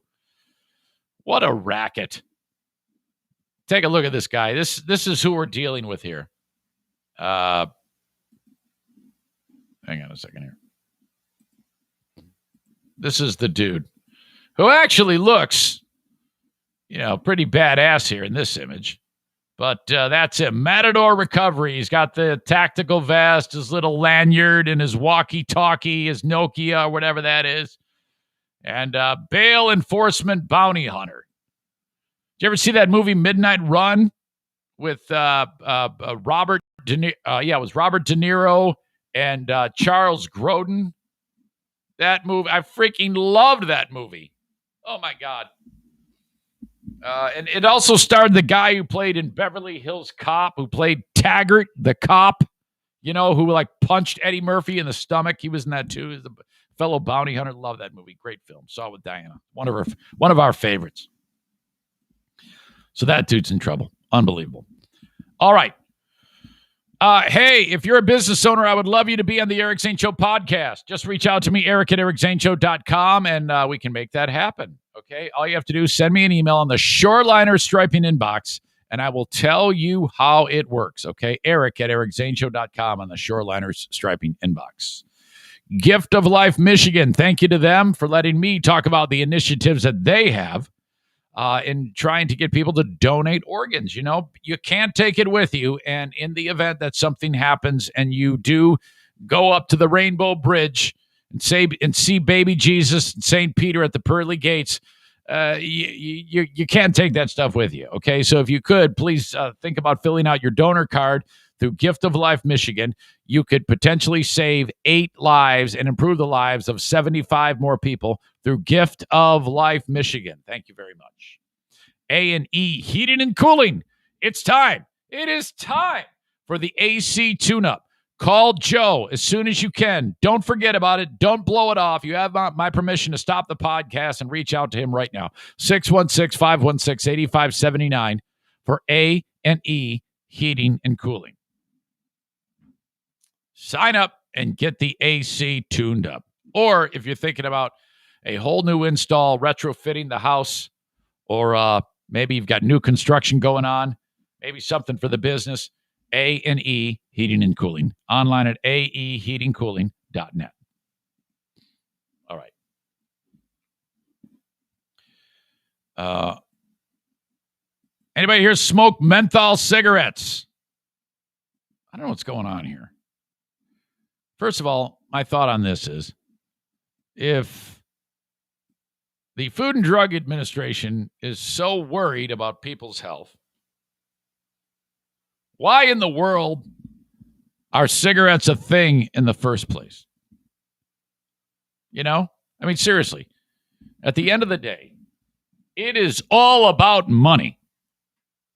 They would rather people make money, and the influence of the tobacco lobby on lawmakers is so vast and far-reaching that there's no way any lawmaker would ever even consider getting rid of cigarettes. Can you imagine the world if they said, you know what? Starting tomorrow, cigarettes are banned around the world. You cannot have cigarettes. They are all banned, and they all disappeared. And then everybody complied, and nobody actually made cigarettes, and everybody followed the rules. It would, first of all, it would be crazy. If you think a riot in the streets when a cop kills a black guy is bad, wait until you see the riot in the streets when all the cigarettes are banned. Oh, my God. Ozzy Osbourne once said that quitting cigarettes is harder than quitting cocaine. Holy shit. There is no way that would ever happen. But I think fewer people now smoke than ever. But the FDA is considering a ban on menthol cigarettes as a response to a citizen petition. Now, I have heard this. I have heard that people who make menthol cigarettes, and I don't know if this is affiliated with this article, but I've heard that a large portion of smokers who are black love menthol cigarettes. That's actually a stereotype, but it is true. A lot of people who are black love menthol cigarettes. I mean, a lot of people who are white love menthol cigarettes, but a lot of people who are black say that the cigarette companies really push the idea of buying them in low income areas, because they know that the people there will buy them. And so the idea is that is targeted marketing that affects the health of people who are in poorer neighborhoods. And so, I mean, it's kind of hard to not see that point. So I don't know if this has anything to do with that, but they are thinking, the FDA, of banning menthol cigarettes. And I'm thinking to myself, how much worse for you can menthol cigarettes be than regular cigarettes? I mean, if you're the FDA, are you like, look, man, regular cigarettes we approve, but menthol cigarettes, no. How can they possibly do that? I don't understand. In 2013, a citizen petition filed by the Public Health Law Center and partners called on the FDA to prohibit menthol in cigarettes. Now, about 8 years later, the FDA is set to finally respond to the litigation. Why would you, if you're that serious, why would it take 8 years? A unique regulatory tool that allows the public to request the agency to consider policy changes, which could end up in a ban of menthol smokes. On January 12th, just weeks before the FDA's deadline, the Public Health Law Center and 22 public health partners supplemented the 2013 citizens petition with 78 additional studies supporting a ban on menthol in cigarettes for the protection of public health. Oh, wait a minute here. So are you telling me that it's okay to smoke other cigarettes, but it's the menthol ones that are the real killers? That sounds strange to me. Despite the now towering accumulation of scientific publications confirming that the removal of menthol cigarettes from the U.S. tobacco product marketplace would protect public health and decrease health disparities, the agency has never acted on this petition. I think this does have to do with where menthol cigarettes are being marketed and sold more prominently, or displayed more prominently, shit like that, to communities where they're predominantly African American. First of all, why would black people like menthol cigarettes, but white people would not like menthol cigarettes? To me, a cigarette tastes like shit, and if you've got a little menthol in it, doesn't that make it taste better? How come everybody doesn't like menthol cigarettes? Why would it just be black people? Do they have better taste in cigarettes? What the fuck? Why would this even be in the first place? According to the Washington Post, some anti-smoking activists worry that momentum at the agency won't be sufficient because the Biden administration does not yet have a permanent FDA commissioner. Oh, thanks, Biden. Janet Woodcock, who until recently ran the Center for Drug Evaluation and Research and has been on the FDA's Nicotine Steering Committee, serves as acting commissioner. Can you imagine if someone ran for president and part of their platform was, I am going to ban cigarettes? Oh my God. I'm going to ban cigarettes, alcohol, and anything else. Anything else that is bad for you. What would happen to the world? And can you imagine if they won and actually did it? It'd be World War III. No, there is no way, shape, or form that would ever happen. But if you really wanted to help the public health, that's probably something you should do. Okay. Elon Musk is weighing in again on going to Mars, and he's doubling down.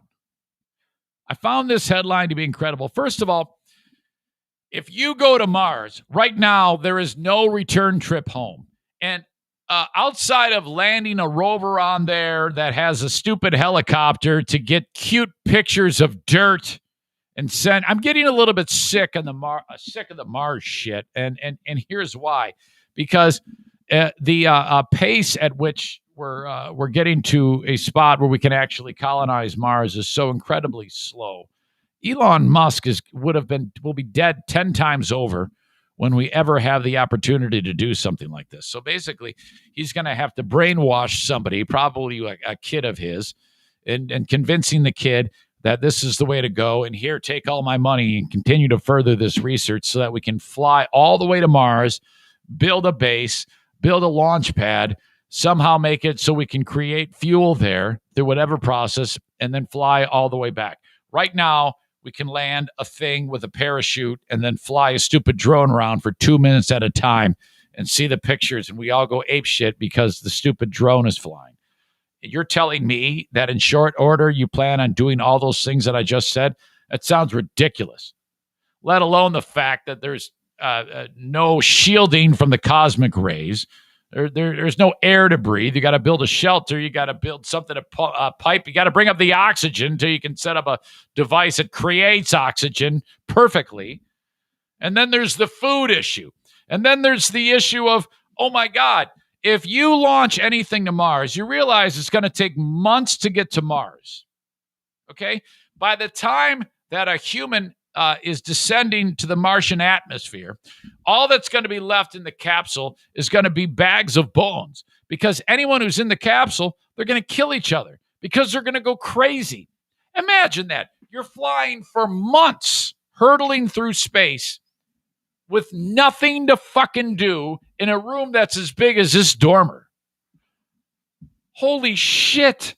You're going to take off. The trip's going to start. You're going to be out of the Earth's atmosphere, whatever, and you're now into space. You're 30 minutes into the trip. You think it's annoying when your kids start asking you if we're there yet. Can you imagine the anguish and anxiety you would feel knowing that, oh my God, I am stuck here for the next 6 months? Okay, you want to see what this is like? In order to test what this is like, to see, they always test the astronauts to see if they have the right stuff, G-force test, see if you can survive this, that, and the other thing. They would have to do a test where they would sit a guy in a room and make him sit there for 6 months with another person. And if they don't kill each other, then that would be passing the test, because that's what you're going to be doing. There is not a person alive who has the mental stability to do that. Okay. At least in the International Space Station, you can, float around. You can do all sorts of exercises. You can have sex. You can do a spacewalk if you want. You can't do shit in this capsule flying through space to Mars. Oh my God. It would be the worst. So, and then it's getting back. It's like even longer to get back. And so Musk is now saying, if you do this, you're going to die. So who in their right mind is going to do this? He says Mars is not for rich people. It's for explorers who will probably die. Can you please stop, Elon Musk? Can you just, okay, because NASA's buying in. They're paying him to tell their shit up and prepare for this. Can you imagine if with all the money he's spending on this, he actually worked on making this planet from becoming extinct and using this one for as long as we can, and building cool shit like an underground railroad that gets you from LA to New York in like 15 minutes, or, just cool shit here on Earth, raise the Titanic. I don't know, with all the money he's got. And if he has the gumption to be able to create it so we can exist on Mars, I'm sure there's some crazy shit he can do here on Earth. So let's bring it a little bit closer to home. Take that adventure spirit and maybe worry about shit here. Curing cancer, hunger. I mean, think about that. All this money, he could fund St. Jude's forever. Oh my God! Think about it. Man, rich people are too fucked up to know what they have, what they should really be doing with their money. Okay, I'm telling you, if I had the money he had, I'd have just enough to live just the right amount, without having to worry about a damn thing. And who knows how much that would be, whatever. And then the rest I'd give it all away, every single bit of it. You can hold my feet to the fire. If I ever buy a lottery ticket and win the lottery, I am going to give it all away. My kids better not plan on getting shit, because I'm giving it all away. Isn't that a song by Genesis? She's giving it all away? Or is that throwing it all away? And then Red Hot Chili Peppers is give it away? Am I combining Genesis and the Red Hot Chili Peppers? I think I am.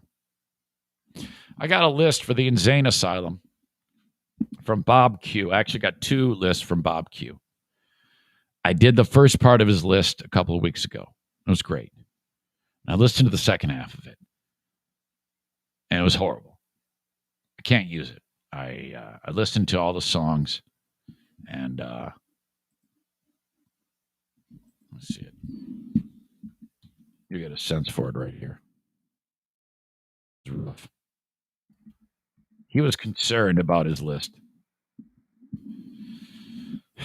Yeah. At first, it was good. Bob Seger, Alice Cooper, Barefoot Servants, which that was a great song. Box of Miracles, that Brother Kane song. Buck Cherry. Okay. The back half, Dexter Freebish, no. The Glorious Sons, no. J.J. Wild, no. The Struts, Bulletproof Baby, no. Dangerous by Def Leppard, no. Goo Goo Dolls, Best of Me, no. Lou Gramm, Midnight Blue, I've played it before, but no. Love and Rockets, no big deal, no. Mitch Malloy, no. Oasis, I Think I Know, no. Papa Roach, hell no. Piece of Me by Skid Row, no. The Storm, I've Got a Lot to Learn About Love, no. What happened, Bob? You sent another list. That one might be better. Oh, man. Bob likes a lot of butt rock. Great White, Tesla, Steelheart, Driving and Crying, Hardline, Journey, Stone in Love. Dude, come on, Bob. Ugh. All right, send me a list. Eric@ericzaneshow.com. Waylon sent me new music. And I'm not going to play a bit of it. Well, they told me I cannot release it. They said they have strict instructions. Don't release any of the music. And I don't think I can these days. If I put it out on Audio Boom, I'll get an Audio Boom ticket. But, well, maybe not if it's their own music and they don't have a publishing agreement with anyone. So maybe I can. I'll have to check with them. But they just put out new music. Well, no, I shouldn't say that. They made new music and let me hear it. And I spent, I don't know about you, but when I get new music, I have to listen to it once through. And if on that release, there are I would say 24, not 24, probably like 15 songs. I would say there are about 5 that I was like, oh, I must listen to that again. I have to. And then there's a learning curve on the rest of them. Now, depending on how it goes, you either like, oh yeah, okay, now I get it. Now I want to hear more of that. But if a song grabs me right away, like, oh, I usually know within 10 seconds of a song whether I'm going to need to hear that again. And there were several songs, and that's a good sign. Usually if I have a release of that length, there's 1, maybe 2 that I'm like, oh, I got to stop what I'm doing. I got to hit repeat. I got to play that again to listen to it all again because it was so interesting to me. I so liked the way this happened and that happened. But the rest, I have to listen to it a lot in order to get once I get familiar with it, then I can decide. This takes weeks for me. So I just got new Waylon material, and I promised them I would. I can't wait to get them to talk about it because they're going to release it very soon. I don't know when. I'm just letting you know. Some of you are like, fuck that, man. I hate those guys. Don't worry about it. Some of you hate me. All right. Email of the day. And after this, I'm going to do one more batch of sponsors and then the asshole of the day. So, email of the day. If you ever write in on the email, that is a lost art form. Okay. Few people do that. And if you too, if you take the time to send me an email, can be the coveted email of the day. And Matt S. in Grand Rapids is the email of the day. Thank you, Matt. Email of the day, of course, email is eric@ericzaneshow.com, brought to you by Shoreliner Striping, the Shoreliner Striping inbox. They stripe parking lots. They sweep parking lots, not with a broom, but this big jet engine thing that just blows all the shit out of there. And they also stripe athletic fields. All the information you need on any of these great services is shorelinersstriping.com. That's where you go. And let's face it, your parking lot looks like shit. And that's the first impression that your customers are going to see. You need a well-striped parking lot, okay? Shorelinerstriping.com. Yesterday, I told you about the story about the 18-year-old kids, the high school kids I was ferrying about in the limousine. They were playing nasty music with all sorts of horrible references and N-words and just you name it, they were singing along with it. It was so damn awkward. Matt heard that segment when I was talking about that and reciting the lyrics to the song by the artist. I still am not 100% convinced his name is Please. It's spelled P-L-I-E-S, I guess. Hey, Zane. Today I was driving across Grand Rapids listening to the podcast. I've got an old car. It's 21 years old. It's got a lot of typical old car noises. So I have the radio up so that I can hear okay. It's a beautiful day in Grand Rapids. And I had the windows down. You know where this is going, don't you? I got to the point where you were doing the masterfully white West Michigan reading of Hypnotized by Please.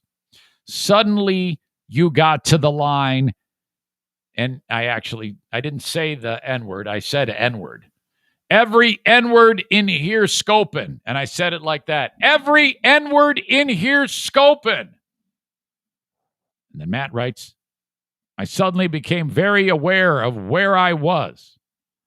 I was stopped at the intersection by the homeless shelter where Jackie was a few years ago when she saw the homeless guy with mental illness feverishly pounding his pud at the intersection. There were several people hanging out. I pictured like having cigarettes, maybe a trash can fire, something like that going on. I immediately was scared that they heard something that they shouldn't have heard. I didn't see any reaction, so it appeared nobody was bothered by what they may have heard. It was uncomfortable for a split second, but ultimately I thought it was funny driving through that area with that part of the podcast on. Have a good one, Matt. Yeah, sometimes a podcast can affect life that way. When the wrong set of ears hear it. I think if you were playing music where the artist actually said the word, like if you were playing the actual song, you would have had no problem. But to hear really, really white man saying every N-word in here, every N-word in here scoping, I think that could have been a problem for you. Okay, I'm going to need nominations for Asshole of the Day. What are you thinking? Let me go over the list first, and then we'll come back and determine who it's going to be. Could it be Brandon from the Griffins? Hold on a second. I need to call him again because he wasn't around the first time.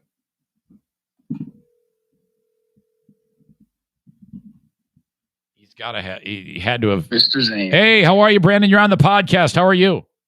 Good. How about yourself? I'm doing very well. I'm not going to get you in trouble. I can promise you that. All right. Okay. I got emails from a couple people, that's audience members, who said it was hilarious when I thought I was on the broadcast last night, but I was on the in-house PA. Mm-hmm. What is that a button that you have to push to make it do that? So what happened was it all happened so fast is I'm on our ClearCom set with our audio guys, and Larry and the guys kicked it to you, and I said, make Zane hot. And so we have two audio guys, one audio guy for TV broadcast and one audio guy for in-house. So they both made you hot because it happened so fast and I didn't clarify. So it's just it's live TV, baby. I know it. That's what happens. So it all worked out. You recognized it. I said on the broadcast, and then on your thing. Yeah. So when I am in the if I am talking to Larry, mm-hmm. but I hear me in the house, is that in the house and with Larry? Yes. Okay. What about if I'm supposed to be announcing a Griffin's goal and it's supposed to be in the house, but I don't hear it in the house, is it then going over the radio and the TV?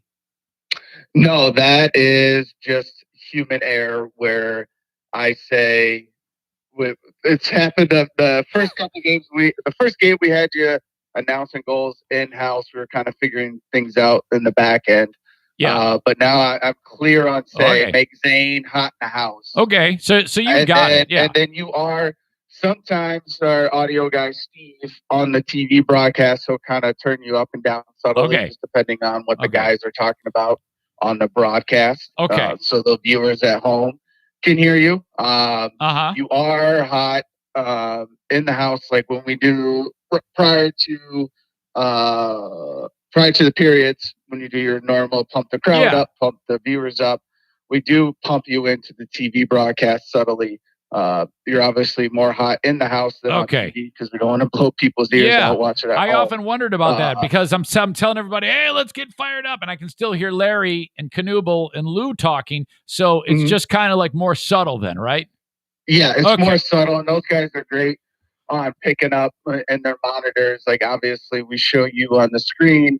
Right. And Larry does a great job of being transparent with the viewers at home. Hey, Zane's on the big board here in the house too. So adds a little flavor of folks that, are unable to make a game or, with all the COVID protocols, a limited capacity, able to experience kind of what they would normally at a Griffins game at home, kind of bringing that at home. So we try our best to it's good to kind of make that happen. So that's kind of one little subtle way. No, it's great. And I was bragging about you because we're the only team that does something like this. There might be one other team that has this type of involvement, but what we've been able to pull off, and we're talking about you, the broadcast crew, me, the guys behind the scenes, Josh. I mean, we're this is not a big Steve, the audio guy. This is not a big crew, but my gosh, we're crushing it.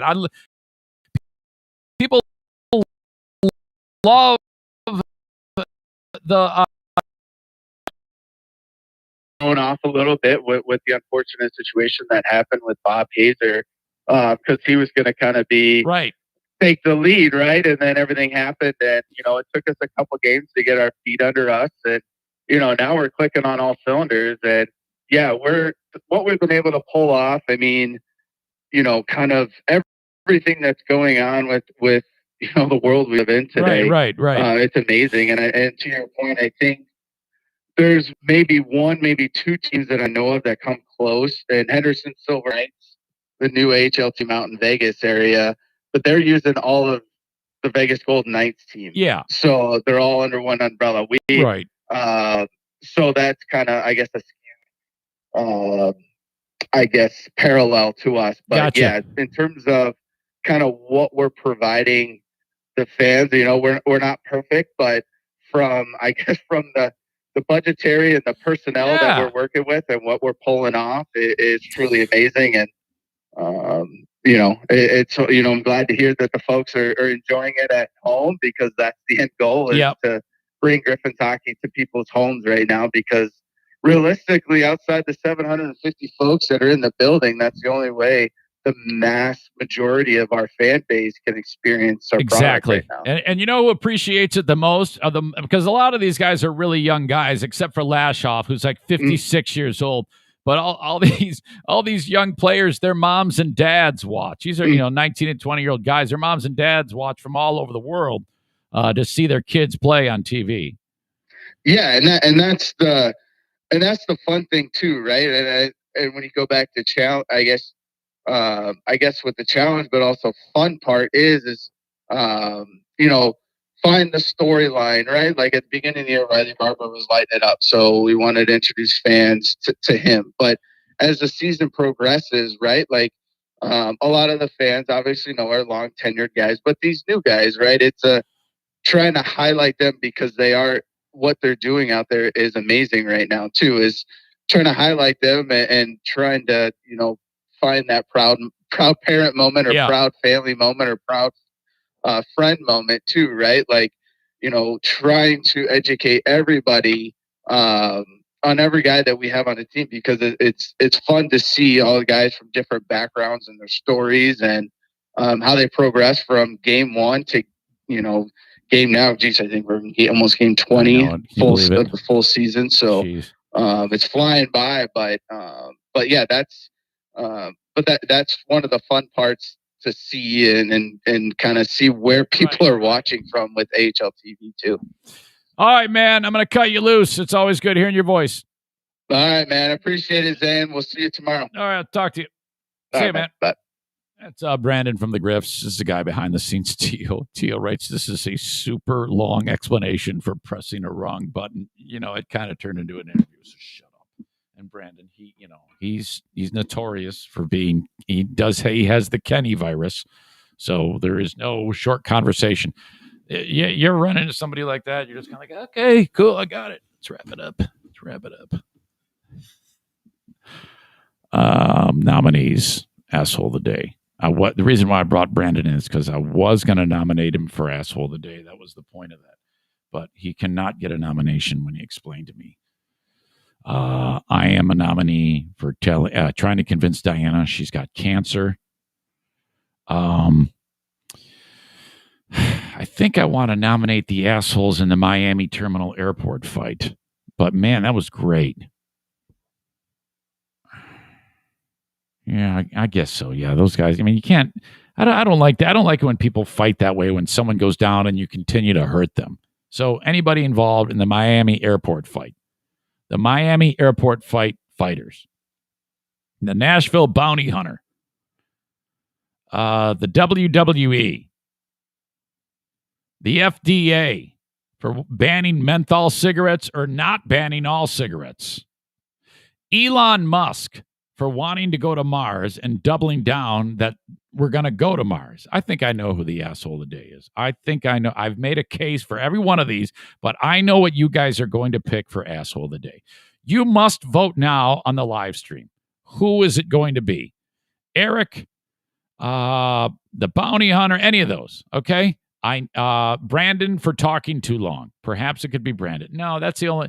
I don't want to include Brandon in there. He doesn't even know that he's talking that long. It's just a gift that he has. It's called Kenny virus. All right. You decide, and I'm going to come back and then look at what you have chosen. Real quick, Blue Frost IT, thank you so much to them for being on board with the show. For your business or your home, you need a company like Blue Frost IT. If you're working from home and the computer goes south, what are you going to do? Oh, God, I have no idea. You need to have something set up for your employees, especially if they're working from home. And a lot of places, they're going to keep their employees at home. Blue Frost IT makes that possible. You have a IT department. You just don't have to pay them like your own IT department. 616-200-8550 for Blue Frost IT. Maybe you have a project that you're working on. You're going to relocate your office and you need to move all of your tech to the new place that's just being built. You need to have that place set up for appropriate dynamics for your computing, for everything that you use. The printers, the monitors, the computers, the hard drives, firewalls, everything, routers. It needs to be taken care of appropriately. So a project might be in your future. Get a complimentary consultation with Blue Frost IT, 616-200-8550 for your business. Something as simple as your computer's on the fritz at home and you need a new hard drive. Have a solid-state hard drive installed in your computer. Could make life a whole lot easier for you. Blue Frost IT, find them online at bluefrostit.com or send them an email info@bluefrostit.com. Bennett Flooring Installation. My gosh, you can get achieve a real satisfying level of enjoyment if you follow them on Twitter, at Flooring Bennett on Twitter, to see the before and afters of things that they start and then finish. Oh my gosh. Bennett Flooring Installation, 616-318-0167. If you are in West Michigan and your wife's like, oh my God, I want you to redo the flooring. Yeah, I will. Don't, when it comes to the final canvas masterpiece of putting down the new flooring, let's let the pros do that. That's it. You got one shot, mom spaghetti. Rip up the old stuff, throw it away, buy the new stuff, set it on the floor, Call the pros. They measure. They tell you how much it costs. It's not that bad. They install it. Boom. You're a champion. 616-318-0167 if you are in West Michigan for Bennett Flooring Installation.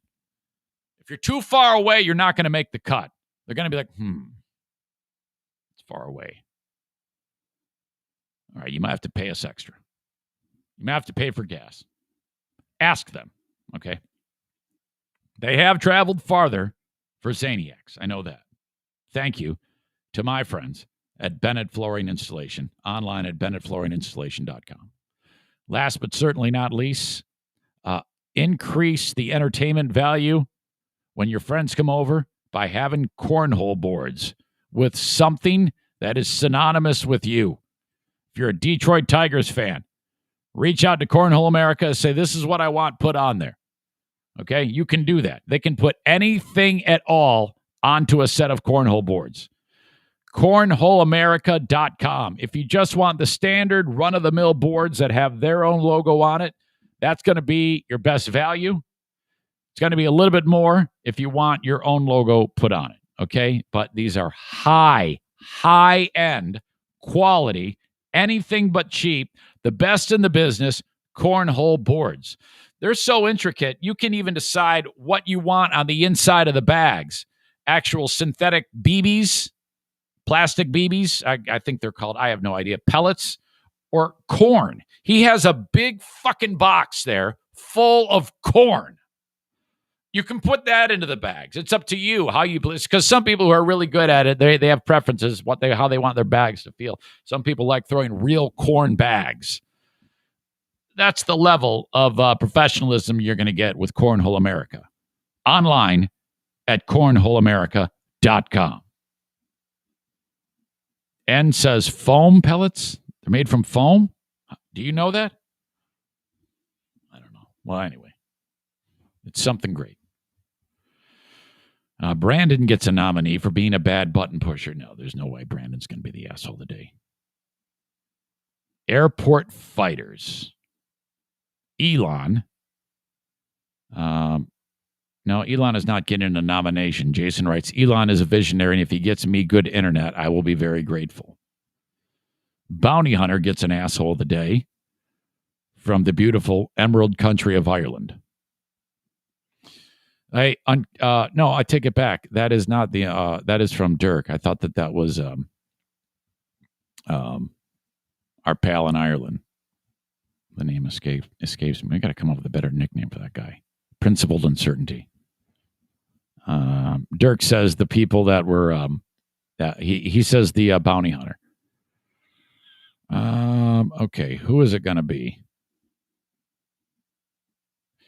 All right, looking at the nominees once again. What am I going to come up with for Asshole of the Day? Brought to you by JM Synthetics and TC Paintball. Yesterday, Dirk the Turk, for his complete insensitivity to the Armenian genocide that we covered. That was awful. But what's it going to be today?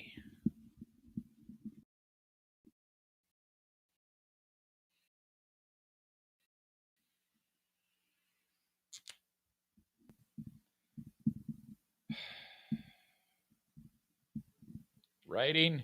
You can't see it. Okay. The asshole of the day. Brought to you by TC Paintball and JM Synthetics. Without a doubt, it has to be your old pal Eric Zane for pissing off Diana at 2 a.m. and suggesting that she may have soft tissue sarcoma in her shoulder. Okay? Unbelievable. Dirk, don't try to talk your way out of yesterday's asshole of the day. You are what you are. And I am what I am. I'm right there with you. Oh, my God. What a mistake that was. Horrible. A horrible, horrible thing. Okay. Well, we have been sitting here now for 2 hours, 9 minutes on the button, according to the live stream. I appreciate you guys for being here as always. I would not have this show without you. Please share it on Facebook. Like it on Facebook. Retweet it on Twitter. Thumbs up on YouTube. All of those things. Don't be a stranger. Eric at ericzaneshow.com. And please buy the merch and sign up for the Patreon for more podcasts. All right. Till next time. Have a great rest of your day, evening, whenever you're getting this show. Thanks to Hollywood's World of Sports. The one and only Joey Williamson for being part of it. Brendan from the Griffins talking our ear off, and on and on and on. All right, folks, have a good one. Bye-bye.